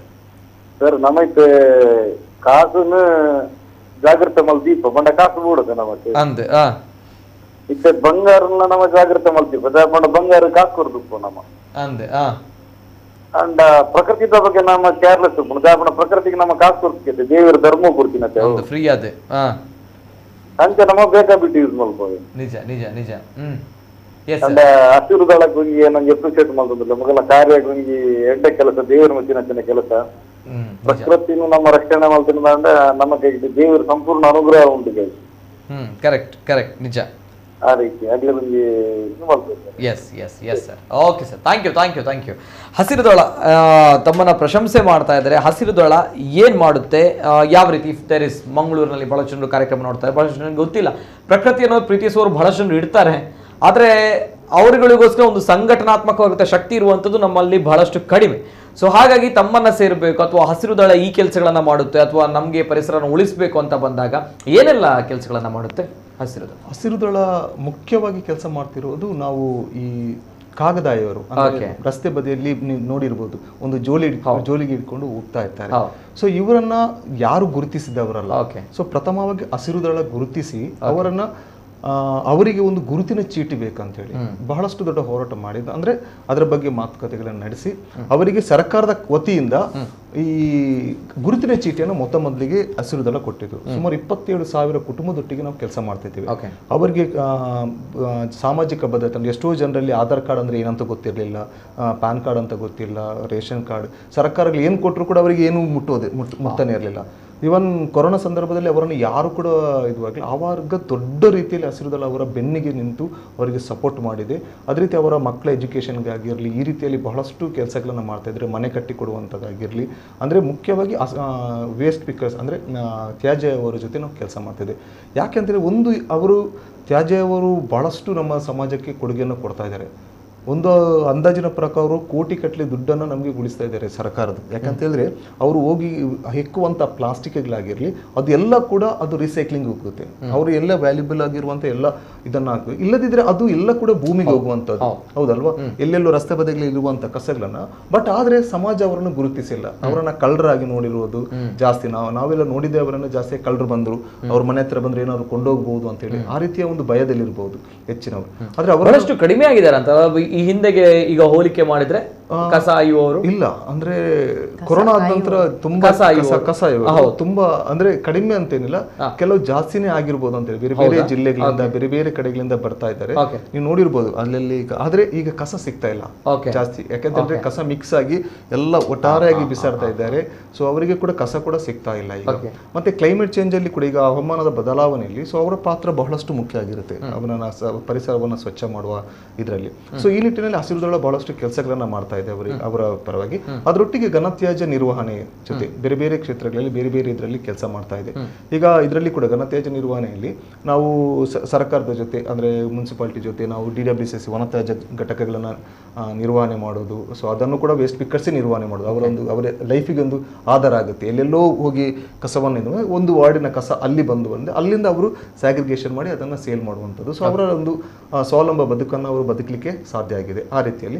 ಅದೇ ರೀತಿ ಈಗ ಸ್ಯಾನಿಟರಿ ಪ್ಯಾಡ್ ಬದಲಾಗಿ ನಾವೇನು ಮೆನ್ಸ್ಟ್ರುಯಲ್ ಕಪ್ನ ಬಗ್ಗೆ ನಾವು ಜಾಗೃತಿಯನ್ನು ಮೂಡಿಸ್ತಾ ಇದ್ದೇವೆ. ಮೈಸೂರಿನ ನಾಗವಲ ಎಂಬ ಒಂದು ಇಡೀ ಗ್ರಾಮವನ್ನು ತೆಗೆದುಕೊಂಡು ನಾವು ಸೊ ಅಲ್ಲಿ ಅವರಿಗೆ ಎಜುಕೇಟೆಡ್ ಮಾಡಿ ಅಂದ್ರೆ 6 ತಿಂಗಳು ಜನರೊಟ್ಟಿಗೆ ಮಾತಾಡಿ ಅವರೊಟ್ಟಿಗೆ ಆಶಾ ಕಾರ್ಯಕರ್ತೆಯರನ್ನು ಸೇರಿಸಿ ಸೊ ಅವರಿಗೆ ಮೆನ್ಸ್ಟ್ರುಯಲ್ ಕಪ್ ನಾವು ಇಂಟ್ರೊಡ್ಯೂಸ್ ಮಾಡಿದ್ದೇವೆ. ಸೊ 99% ಅಲ್ಲಿನ ಜನರು ಈಗ ಪ್ಯಾಡನ್ನು ಯೂಸ್ ಮಾಡೋದನ್ನು ಬಿಟ್ಟಿದ್ದಾರೆ. ಯಾಕಂದ್ರೆ ಸ್ಯಾನಿಟರಿ ಪ್ಯಾಡ್ ಆಗಿರಲಿ ಅಥವಾ ಡೈಪರ್ಸ್ ಆಗಿರಲಿ ಅದು ಯಾವುದೇ ಕಾರಣಕ್ಕೂ ಕೂಡ ಅದನ್ನು ರೀಯೂಸ್ ಮಾಡೋಕ್ಕಾಗಲ್ಲ, ರೀಸೈಕ್ಲಿಂಗ್ ಮಾಡೋಕ್ಕಾಗಲ್ಲ. ಅದು ಭೂಮಿಯಲ್ಲಿ ಬಿದ್ದರೂ ಕೂಡ ಅದು ಬಹಳಷ್ಟು ಅಪಾಯಕಾರಿ, ಯಾಕಂದ್ರೆ ಅದು ಕರಗೋದಿಲ್ಲ, ಅದು ಮಣ್ಣಾಗಿ ಹೋಗೋದಿಲ್ಲ. ಸೊ ಇದನ್ನ ಕಡಿಮೆ ಮಾಡುವಂತ ನಿಟ್ಟಿನಲ್ಲಿ ಕೂಡ ಕೆಲಸಗಳನ್ನ ಮಾಡ್ತಾ ಬರ್ತಾ ಇದ್ದಾರೆ. ಇದು ಹಸಿರು ದಳ ಯಾವ ರೀತಿ ಕೆಲಸವನ್ನ ಮಾಡುತ್ತೆ ಅನ್ನುವಂಥದ್ದು, ಜೊತೆಗೆ ಮಾನವೀಯತೆ ಉಳ್ಳಂತಹ ಒಳ್ಳೆಯ ಕೆಲಸಗಳು ಈ ಒಂದು ಸಂಘದಿಂದ ಆಗ್ತಾ ಇರುವಂಥದ್ದು. ಜೊತೆಗೆ ಬಹಳಷ್ಟು ಕರೆಗಳು ಬರ್ತದೆ. ಇನ್ನು ಮುಂದಕ್ಕೆ ಕರೆಗಳನ್ನ ನಾನು ಸ್ವೀಕಾರ ಮಾಡ್ತಾ ಇಲ್ಲ, ಸಮಯದ ಅಭಾವ ತುಂಬಾ ಇದೆ. ಹಾಗಾಗಿ ಕೊನೆಯದಾಗಿ ಒಂದು ಕರೆ ನಾನು ಸ್ವೀಕಾರ ಮಾಡ್ತೀನಿ. ಹಲೋ ಸರ್, ನಮಸ್ತೆ. ಸರ್ ನಮಸ್ತೆ, ಧ್ವನಿ ಕೇಳ್ತಾ ಇದೆಯಾ ಸರ್? ಸರ್ ನಮಸ್ತೆ, ಧ್ವನಿ ಕೇಳ್ತಾ ಇದೆಯಾ? ಹಲೋ ನಮಸ್ತೆ ಸರ್. ಕೇಳ್ತೇವೆ ಹೇಳಿ. ಎಸ್ ಸರ್, ತಮ್ಮ ಹೆಸರು? ನಾವು ಗಂಜಿಮಠದಿಂದ ಮಾತನಾಡುದು. ಬೆಂಗಳೂರಿಂದ? ಗಂಜಿಮಠ. ಓಕೆ, ಮಾತಾಡಿ. ಗಂಜಿಮಠ ಇಲ್ಲಿ ಇಂಡಸ್ಟ್ರಿಯಲ್ ಏರಿಯಾ ತುಂಬಾ. ಓಕೆ. ಇಲ್ಲಿ ಎಲ್ಲ ಬಂಗಾಳಿಗಳು ನೇಪಾಳಿಗಳು ಎಲ್ಲ ಮನೆ ಮಾಡಿ ಫ್ಯಾಕ್ಟ್ರಿಯಲ್ಲಿ ಇದ್ದಾರೆ, ಕೆಲಸ ಮಾಡ್ತಾರೆ. ಎಲ್ಲ ಫ್ಲಾಟ್ ತುಂಬಾ ಉಂಟು. ಓಕೆ. ಅವರೆಲ್ಲ ಕಸಗಡ್ಡಿಯನ್ನು ಎಲ್ಲದನ್ನು ಮಾರ್ಗದ ಬದಿಯಲ್ಲಿ ಬಿಸಾಡುವುದು, ಹೋಗುದು ಬೆಳಿಗ್ಗೆ ಬಂದು. ಇದನ್ನು ಪಂಚಾಯತಿ ಅವರು ಕೇಳುದಿಲ್ಲ, ಯಾರು ಕೇಳುದಿಲ್ಲ. ಅಲ್ಲಿ 5 ನಂಬರ್ ಅಂತ ಒಂದು ರೋಡ್ ಉಂಟು, ಅಲ್ಲಿ ಎಲ್ಲ ಬಿಸಾಡಿ ಹೋಗುದು. ಅದನ್ನು ನಾಯಿಗಳೆಲ್ಲ ಕಟ್ಟಿಕೊಂಡು ಬಂದು ಮಾರ್ಗದಲ್ಲಿ ತಿನ್ನುವುದು, ಹಾಳು ಮಾಡುದು. ಗಾಡಿ ಹೋಗುವಾಗ ಗಾಡಿಯವರಿಗೆಲ್ಲ ಉಪದ್ರ ಅದು. ಓಕೆ ಓಕೆ ಓಕೆ ಗಂಜಿ ಮಠದಲ್ಲಿಯಾ? ಗಂಜಿ ಮಠದಲ್ಲ ಸರ್? ಹೌದು, ಇಂಡಸ್ಟ್ರಿಯಲ್ ಏರಿಯಾದಲ್ಲಿ. Industrial area. Okay okay yes yes yes sir. ಗಾಡಿಯಲ್ಲಿ ಹೋಗುವಾಗ ಪ್ಲಾಸ್ಟಿಕ್ ತೊಟ್ಟೆಯಲ್ಲಿ ಹಾಕೊಂಡು ಬರುವುದು, ಮಾರ್ಗದ ಮಧ್ಯದಲ್ಲಿ ಬಿಸಾಡು ಹೋಗುದು. ಓಕೆ ಓಕೆ ಓಕೆ ಯಾರು ಕೂಡ ಅಲ್ಲಿ ಇದರ ಬಗ್ಗೆ ಸ್ವಚ್ಛತೆಯ ಬಗ್ಗೆ ಇನಿಷಿಯೇಟಿವ್ ತೆಗೆದುಕೊಳ್ತಾ ಇಲ್ಲ. Yes sir yes sir. Okay thank you, ಧನ್ಯವಾದಗಳು ಸರ್, ಧನ್ಯವಾದಗಳು. ಇದು ತಮಗೆ ಗಮನಕ್ಕೆ ಬಂದಿದೆಯಾ ಗಂಜಿ ಮಠದಲ್ಲಿ ಈ ರೀತಿ ಇದೆಯಾ ಅಂತ ಹೇಳಿ? ಇಲ್ಲ ಇಲ್ಲ ಇಲ್ಲ, ಗೊತ್ತಿಲ್ಲ. ಆ ಕಡೆದು ಬರಲಿಲ್ಲ. ಓಕೆ ಅಂದ್ರೆ ಅದು ಒಳಗಡೆ ಸ್ವಲ್ಪ ಒಳಗಡೆ ಇರುತ್ತೆ ಅಲ್ವಾ, ಗಂಜಿಮಠ ಇಂಡಸ್ಟ್ರಿಯಲ್ ಏರಿಯಾ ಒಳಗಡೆ ಹೋಗುವಂತದ್ದು. ಓಕೆ ಮೇನ್ ರೋಡ್ ಅಲ್ಲೆಲ್ಲ ಒಳಗಡೆ ಇರಬಹುದು. ಓಕೆ ಇಂಡಸ್ಟ್ರಿಯಲ್ ಏರಿಯಾ ಅಲ್ವಾ. ಜೊತೆಗೆ ಇವತ್ತು ಹೇಗಿದೆ ಸರ್ ಅಲ್ಲಿ ಕಸ ಹಾಕಿದ್ದಾರಾ ಇವತ್ತು? ಯಾಕಂದ್ರೆ ಇವತ್ತು ಹೋಗಿದ್ರಿ, ನಿನ್ನೆ ನೀವು ಕ್ಲೀನ್ ಮಾಡಿರೋದು ಎಲ್ಲ ವಿದ್ಯಾರ್ಥಿಗಳು ಸೇರಿ, ಹಾಗಾಗಿ ಇವತ್ತು ಯಾವ ರೀತಿ ಇದೆ? ಏನಾದ್ರು ಚೇಂಜಸ್ ಆಯ್ತಾ? ಇವತ್ತು ನಾನು ಬೆಳಿಗ್ಗೆ ಅಂತ ನೋಡುವಾಗ ಯಾವುದೇ ಕಸಗಳು ಬೀಳಿಲ್ಲ, ದೊಡ್ಡ ರೀತಿಯ ಕಸಗಳು ಅಂದ್ರೆ ಗೊತ್ತಾಗ್ಲಿಲ್ಲ ಆ ರೀತಿಯ ಕಸಗಳು ಯಾವ್ದು ಬಿದ್ದಿದೆ ಅಂತ. ತಾವು ನಿಂತಾಗ್ಲೂ ಕೂಡ ಬಿಸಾಡದವರು ಇದಾರೆ ಹಾಗಾದ್ರೆ ಇವತ್ತು? ಇಲ್ಲ, ಇವತ್ತು ಬಿಸಾಡಿಲ್ಲ. ಆದ್ರೆ ಗಾಡಿಯಲ್ಲಿ ಇತ್ತು, ನಾನು ಇದ್ದೇನೆ ಅಂತ ಹೇಳಿ ಅಲ್ಲಿ ಬಿಸಾಡಿಲ್ಲ, ಮುಂದೆ ಅವರು ಬಿಸಾಡ್ತಾರೆ. ನಾನು ಅದೇ ಹೇಳೋದು ಏನಂತ ಹೇಳಿದ್ರೆ, ಸ್ವಚ್ಛತೆ ನಾವು ಕ್ಲೀನ್ ಮಾಡ್ತಾ ಇದ್ರೆ ಅವ್ರು ಮತ್ತೆ ಹಾಕ್ತಾರೆ. ಅದು ನಮಗೂ ಗೊತ್ತು, ಹೇಳ್ತಾರೆ ನೀವು ಎಷ್ಟು ವೇಸ್ಟ್ ಅಂತ ಹೇಳಿ. ಖಂಡಿತ ನಮಗೂ ಕೂಡ ಗೊತ್ತು, ಯಾಕಂದ್ರೆ ಸ್ವಚ್ಛತೆ ಮಾಡೋದ್ರಿಂದ ನಾವು ಒಂದ್ಸಲ ಸ್ವಚ್ಛ ಮಾಡಬಹುದು, ಆದ್ರೆ ಪ್ರತಿ ಸಾರಿ ಸ್ವಚ್ಛ ಮಾಡ್ಲಿಕ್ಕೆ ಸಾಧ್ಯ ಇಲ್ಲ, ಹೌದಲ್ವಾ? ಸೊ ಆದ್ರೆ ಏನಕ್ಕೆ ಸ್ವಚ್ಛತೆ ನಾವು ಕಾರ್ಯಕ್ರಮಗಳನ್ನ ಮಾಡ್ತೇವೆ ಅಂತ ಹೇಳಿದ್ರೆ, ಒಂದೇನಂತ ಹೇಳಿದ್ರೆ, ಸೊ ಈಗ ವಿದ್ಯಾರ್ಥಿಗಳು ಬರ್ತಾರೆ, ಅದರೊಟ್ಟಿಗೆ ಅಲ್ಲಿನ ಜನರು ಸಾರ್ವಜನಿಕರು ಯಾರಾದ್ರೂ ಬಂದ್ರೆ, ಯಾರು ನಡು ಬಗ್ಗಿಸಿ ಒಂದೆರಡು ಕಸ ಹೆಕ್ತಾರೆ, ಅವ್ರು ಮತ್ತೆ ಕಸ ಹಾಕೋದಿಲ್ಲ ಅಂತ ಗ್ಯಾರಂಟಿ. ಜನರು ಬಿಸಾಡ್ತಾರೆ ಇಲ್ವೋ ಗೊತ್ತಿಲ್ಲ, ಆದ್ರೆ ಯಾರು ಬರ್ತಾರೆ ಕಸ ನಾವು ಕ್ಲೀನಪ್ ಡ್ರೈವ್ ಮಾಡುವಾಗ ಕ್ಲೀನ್ ಮಾಡ್ಲಿಕ್ಕೆ ಯಾರು ಬರ್ತಾರೆ, ಆ ವಾಸನೆಯಲ್ಲಿ ಒಂದು ಸಲ ಕೈ ಹಾಕ್ತಾರೆ, ಅವ್ರು ಖಂಡಿತವಾಗಿ ಮತ್ತೊಮ್ಮೆ ಬೇರೆಲ್ಲಿ ಕಸ ಅವ್ರಿಗಿಂತ ಮೊದಲು, ಯಾಕಂದ್ರೆ ನಾವು ನೇತ್ರಾವತಿಯಲ್ಲಿ ಕೆಲಸ ಮಾಡ್ತಿರುವಾಗ, ಅಲ್ಲಿ ವರ್ಕ್ ಮಾಡ್ತಿರುವಾಗ, ಅಲ್ಲಿ ಕಸ ಇವಾಗ ಜನರು ಬಂದು ಹೇಳ್ತಿದ್ರು, ಲೇಡೀಸೇ ಅಲ್ಲಿ ಊರಿನವ್ರು, ಮೊದಲೇ ನಾನು ತುಂಬಾ ಕಸ ಬಿಸಾಡ್ತಿದ್ದೆ ಮಾರ ಇಲ್ಲಿ, ಆದ್ರೆ ಈಗ ನನಗೆ ಈ ಕಸ ತೆಗೆಯುವಾಗ ನನಗೆ ಬೇಸರ ಅನಿಸ್ತಾ ಇದೆ, ಸೊ ನಾನು ಎಷ್ಟು ದೊಡ್ಡ ತಪ್ಪು ಮಾಡಿದ್ದೇನೆ ಅಂತ ಹೇಳಿ. ಸೊ ಈ ರೀತಿಯ ಬದಲಾವಣೆಗಳು ಅಂದ್ರೆ ಕ್ಲೀನ್ ಅಪ್ ಡ್ರೈವ್ಗೆ ನಾನು ಅದಕ್ಕೆ ಹೇಳೋದು, ಯಾಕಂದ್ರೆ ಅಡ್ಯಾರ್ ಕ್ಲೀನ್ ಆಗ್ಬೇಕಂತ ಹೇಳಿದ್ರೆ, ಸೊ ಇವತ್ತು ಯಾರೋ ಬಂದು ನಾವು ಕ್ಲೀನ್ ಮಾಡಿದ್ದಾರೆ ಇಲ್ಲಿ ರೋಶ್ನಿ ಕಾಲೇಜಿನವರು, ಅದೆಲ್ಲ ಆಗ್ಬೇಕಾಗಿರೋದು. ಅಲ್ಲಿನ ಸಂಘ ಸಂಸ್ಥೆಗಳಿದ್ದಾರೆ, ಬೇರೆ ಬೇರೆ ಸಂಘ ಸಂಸ್ಥೆಗಳು, ಕ್ರಿಕೆಟ್ ಟೀಮ್ಗಳು ಇರ್ಬೋದು, ವಾಲಿಬಾಲ್ ಟೀಮ್ಗಳು ಇರ್ಬೋದು, ಬೇರೆ ಬೇರೆ ಸಂಘ ಸಂಸ್ಥೆ ಎಲ್ಲದಕ್ಕೂ ಬರ್ತಾರೆ, ಬೇರೆ ಬೇರೆ ಎಲ್ಲ ಕಾರ್ಯಕ್ರಮಗಳು. ಸೊ ಈ ಕಾರ್ಯಕ್ರಮಕ್ಕೆ ಬರಲಿ ಅವರು, ಇವರು ಬರಲಿ. ಅವರು ಬರುವಾಗ ಏನಾಗುತ್ತೆ, ಅವರ ಮನೆಯವರು ಸ್ವಲ್ಪ, ಇವರು ಒಬ್ಬ ಹುಡುಗ ಬಂದ ಅಂತ ಹೇಳಿದ್ರೆ ಅವ್ರ ಮನೆಯವ್ರಿಗೆ ಸ್ವಲ್ಪ ಇದಾಗುತ್ತೆ, ನನ್ನ ಮಗ ಅಲ್ಲಿ ಕ್ಲೀನ್ ಮಾಡ್ತಾ ಇದ್ದೇನೆ, ಸೊ ನಾನು ಬಿಸಾಡಬಾರ್ದು, ಹೌದಲ್ವಾ? ಈ ರೀತಿಯ ಬದಲಾವಣೆಗಳಾಗಬೇಕಾದ್ರೆ ಖಂಡಿತವಾಗಿ ಅಲ್ಲಿ ಸಾರ್ವಜನಿಕರು ಕೂಡ ಬರಬೇಕು. ಮತ್ತೆ ಕ್ಲೀನ್ ಮಾಡಿದ ಕೂಡಲೇ ಅಲ್ಲಿ ಏನು ದೊಡ್ಡ ಬದಲಾವಣೆ ಆಗುತ್ತೆ ಅಂತ ನಾನು ಹೇಳಲ್ಲ, ಯಾಕಂದ್ರೆ ಕ್ಲೀನ್ ಮಾಡಿದ ಕೂಡಲೇ ಅದು ನಮ್ಮ ಕೆಲಸನೂ ಆಗಬಾರ್ದು, ಯಾಕಂದ್ರೆ ಕ್ಲೀನ್ ಮಾಡುವಂತ ಕೆಲಸ ಯಾವತ್ತೂ ಕೂಡ ನಾವು ಮಾಡುವಂತದಲ್ಲ. ಆದ್ರೆ ಏನಂತೇಳಿ ಮಳೆ ಬರುವಾಗ ಅದೊಂದು ಕಸ ನೀರಿಗೆ ಹೋಗುದನ್ನ ನಾವು ತಪ್ಪಿಸುವ ಆತ್ಮತೃಪ್ತಿ ಇದೆ. ಅದ್ರ ಒಟ್ಟಿಗೆ ಏನಂತ ಹೇಳಿದ್ರೆ, ಸೊ ಜನರು ಮತ್ತೆ ಮತ್ತೆ ಅಲ್ಲಿ ಬರಬೇಕಾಗುತ್ತೆ. ಅಲ್ಲಿನ ಪಕ್ಕದ ಯಾವುದೇ ಧರ್ಮದಾಗಿರ್ಲಿ, ಯಾವುದೇ ಜಾತಿಯಾಗಿ ಎಲ್ಲವನ್ನ ಮರೆತು ಅಲ್ಲಿ ಬಂದು ಕೆಲಸ ಮಾಡಿದ್ರೆ ಖಂಡಿತವಾಗಿಯೂ ಅಡ್ಯಾರ್ ಅಂತಲ್ಲ, ನಮ್ಮ ಪೂರ್ತಿ ನಮ್ಮ ಮಂಗಳೂರು ಏನಿದೆ ಅದು ಸ್ವಚ್ಛ ಮಂಗಳೂರು ಆಗೇ ಆಗುತ್ತೆ. ಸೊ ಯುವಕರು ಇದಕ್ಕೆ ಜಾಸ್ತಿ, ಇವಾಗ ಸಂಘ ಸಂಸ್ಥೆಗಳು ಇದರ ಬಗ್ಗೆ ಆಲೋಚನೆ ಮಾಡಬೇಕಾಗಿದೆ, ಇಳಿಬೇಕಾಗುತ್ತೆ. ಕೇವಲ ನಾವು ಮಾತಾಡಿ ಅಥವಾ ನಾವು ಕಮೆಂಟ್ ಮಾಡಿ ಫೇಸ್ಬುಕ್ಕಲ್ಲಿ ಮಾತಾಡಿದರೆ ಖಂಡಿತವಾಗಿಯೂ ಯಾವುದು ಬದಲಾವಣೆ ಆಗಲ್ಲ.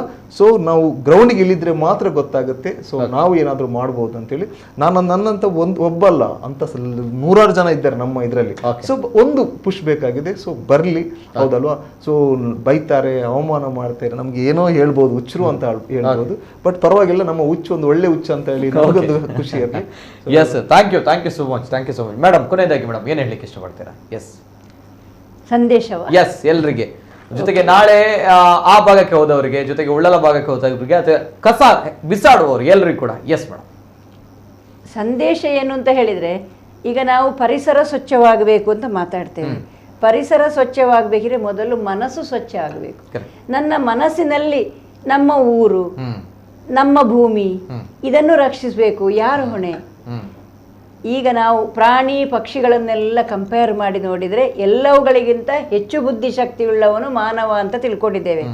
ಆದರೆ ಈ ಭೂಮಿಯನ್ನು, ಈ ಪರಿಸರವನ್ನು ಹಾಳು ಮಾಡುವುದರಲ್ಲಿ ಹೆಚ್ಚಿನ ಮಹತ್ತರವಾದ ಪಾತ್ರವನ್ನು ಭಾಗ ಮಾಡಿದವರು ಯಾರು ಅಂತ ಸಹ ನಮಗೆ ಗೊತ್ತಾಗ್ತದೆ, ನಾವೇ ಮನುಷ್ಯರೇ. ಆದ ಕಾರಣ ಮೊದಲು ನಮ್ಮ ಮನಸ್ಸನ್ನು ಶುದ್ಧಗೊಳಿಸುವ, ನಮ್ಮ ಮನೆ ಮಾತ್ರವಲ್ಲ, ನಮ್ಮ ಪರಿಸರ, ನಮ್ಮ ಊರು, ನಮ್ಮ ದೇಶ, ನಮ್ಮ ಭೂಮಿ ಅಂತ ಹೇಳುವ ಭಾವನೆಯನ್ನು ನಮ್ಮದು ಅಂತ ಹೇಳಿದರು.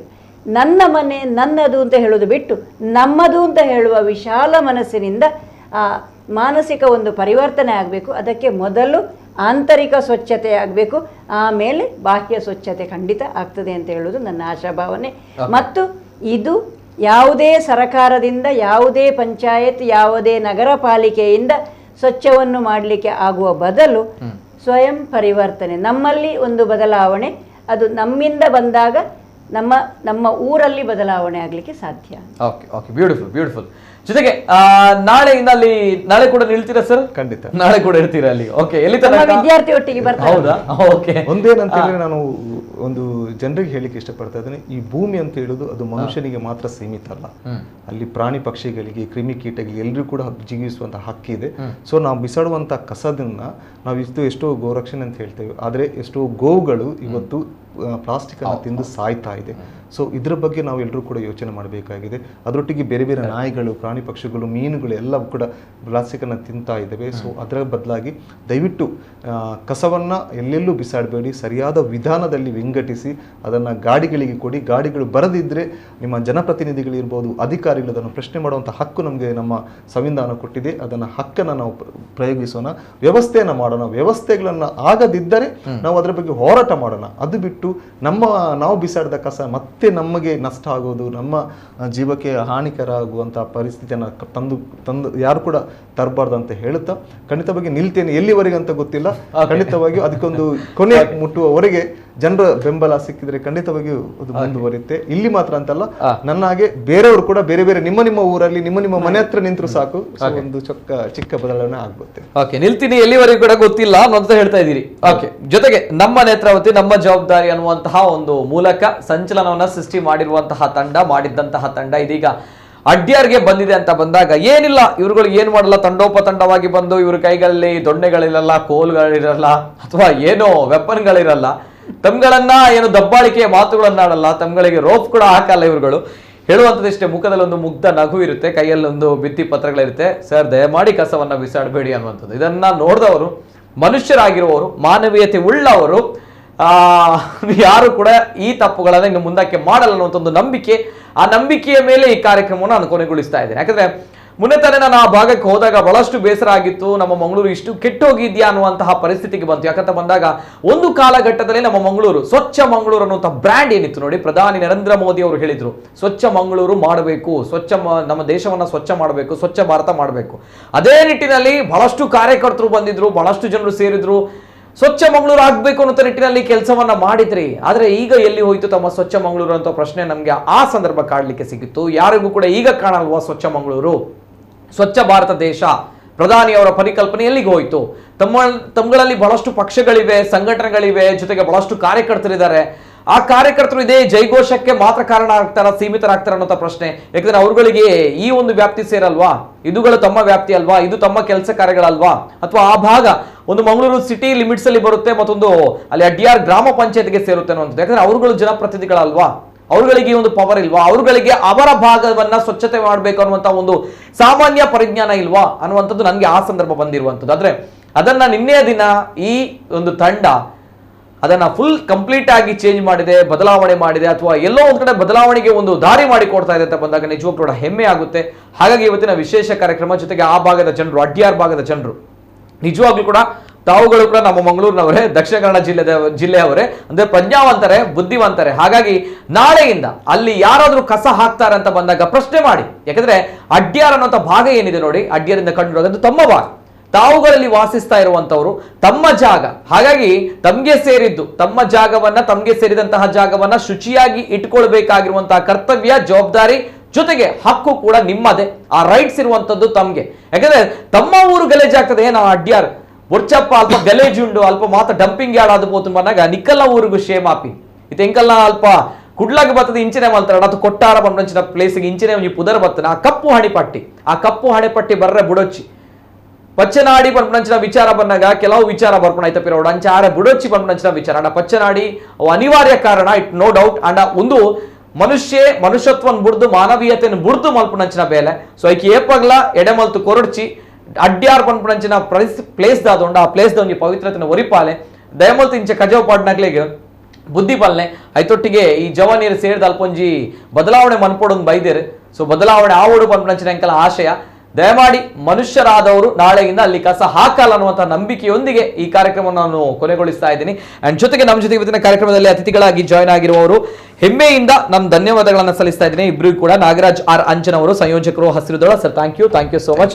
ತಮ್ಮೊಂದು ಅಭಿಯಾನ ಇದೇ ರೀತಿ ಮುಂದುವರಿಲಿ. ಅಂಡ್ ಅದೇ ರೀತಿ madam professor Vinitha K, associate professor Roshan madam, thank you so much. ತಮ್ಮ ಒಂದು ಅಭಿಯಾನ ಜೊತೆಗೆ ತಾವುಗಳು ಕೊಡ್ತಾ ಇರುವಂತಹ ಸಪೋರ್ಟ್ ಮತ್ತಷ್ಟು ಇದೇ ರೀತಿ ಮುಂದುವರಿಲಿ. ಮಕ್ಕಳಿಗೆ ಇಂತಹ ಒಂದು ಜ್ಞಾನ ಯಾವತ್ತು ಕೂಡ ಬೇಕು. Thank you so much madam. Thank you. ಇದು ಇವತ್ತಿನ ವಿಶೇಷ. ಜೊತೆಗೆ ನಮ್ಮ ಕಾಲರ್ಸ್ಗಳಲ್ಲಿ ಕ್ಷಮೆಯನ್ನ ಕೇಳ್ತಾ ಇದ್ದೀವಿ. ನಮ್ಮ ಇವತ್ತಿನ ಒಂದು ಲೈನ್ ಸಮಸ್ಯೆಗಳಿವೆ, ತಾಂತ್ರಿಕವಾಗಿರುವಂಥ ದೋಷ ಇದೆ, ಹಾಗಾಗಿ ಕರೆಗಳನ್ನು ಸ್ವೀಕಾರ ಮಾಡ್ಲಿಕ್ಕೆ ಆಗ್ತಾ ಇಲ್ಲ. So that's why and very sorry. ಅದಕ್ಕಿಂತ ಜಾಸ್ತಿಯಾಗಿ ನಾಳೆಯಿಂದ ಅಡ್ಯಾರ್ ಭಾಗದಲ್ಲಿ ಕಸ ಕಾಣಬಾರ್ದು, ಇದು ನಮ್ಮ ಒಂದು ಆಶಯ. ಹಾಗಾಗಿ ಇವತ್ತು ಯಾವುದೇ ರೀತಿಯ ಪೊಲಿಟಿಕಲ್ ಡಿಬೇಟ್ಗಳಿಲ್ಲ, ಒಂದು ಬದಲಾವಣೆ ಆಗಬೇಕಾಗಿದೆ. ಯಾಕಂದ್ರೆ ಒಂದ್ಸಲ ಆ ಭಾಗಕ್ಕೆ ತಾವುಗಳು 2-3 ದಿನಗಳ ಹಿಂದೆ ಹೋಗ್ತಾ ಇದ್ರೆ ತಮ್ಗಳಿಗೆ ಅನುಭವ ಆಗ್ತಾ ಇತ್ತು. ಅಂತಹ ಪರಿಸ್ಥಿತಿ ನಮ್ಮ ಅಡ್ಯಾರ್ ಭಾಗದ ಜನರಲ್ಲಿತ್ತು, ಆ ರಸ್ತೆಗಳಲ್ಲಿತ್ತು. ನಮ್ಮ ದೇಶದ ನರನಾಡಿಗಳು, ಹೈವೇಗಳು ಸರಿಯಾಗಿರ್ಬೇಕಂತ ಇರ್ತೀವಿ, ಆದರೆ ಅದುಗಳು ಅದೇ ಡಂಪಿಂಗ್ ಯಾರ್ಡ್ ಆಗ್ತಾ ಹೋದ್ರೆ ಏನ್ ಕತೆ ಅನ್ನುವಂಥ ಪ್ರಶ್ನೆ ಬರುತ್ತೆ. ಬೇರೆ ಬೇರೆ ಕಡೆಗಳಿಂದ ಪ್ರವಾಸಿಗರು ಬಂದಾಗ ಆ ಭಾಗವನ್ನು ತುಚ್ಛವಾಗಿ ನೋಡ್ತಾರೆ. ಅದು ಯಾವತ್ತೂ ಕೂಡ ಆಗಬಾರ್ದು. ನಮ್ಮ ಮಂಗಳೂರು ನಮ್ಮ ಹೆಮ್ಮೆ, ಅದೇ ರೀತಿ ನಮ್ಮ ಅಡ್ಯಾರ್ ನಮ್ಮ ಹೆಮ್ಮೆ, ಆ ರೀತಿ ಇರಬೇಕು. And thank you so much. ಎಲ್ಲರೂ ಕೂಡ ಒಳ್ಳೆದಾಗಲಿ. ನಿರಂತರ ಸುದ್ದಿ ಹಾಗೂ ಮನೋರಂಜನೆಗಾಗಿ ನೋಡ್ತಾ ಇರಿ ನಮ್ಮ ಕೂಡಲ ನ್ಯೂಸ್ 24/7. ಎಲ್ಲೇ ಮೀರಿದಂತಹ ಮುಸಲ್ಮಾನರನ್ನು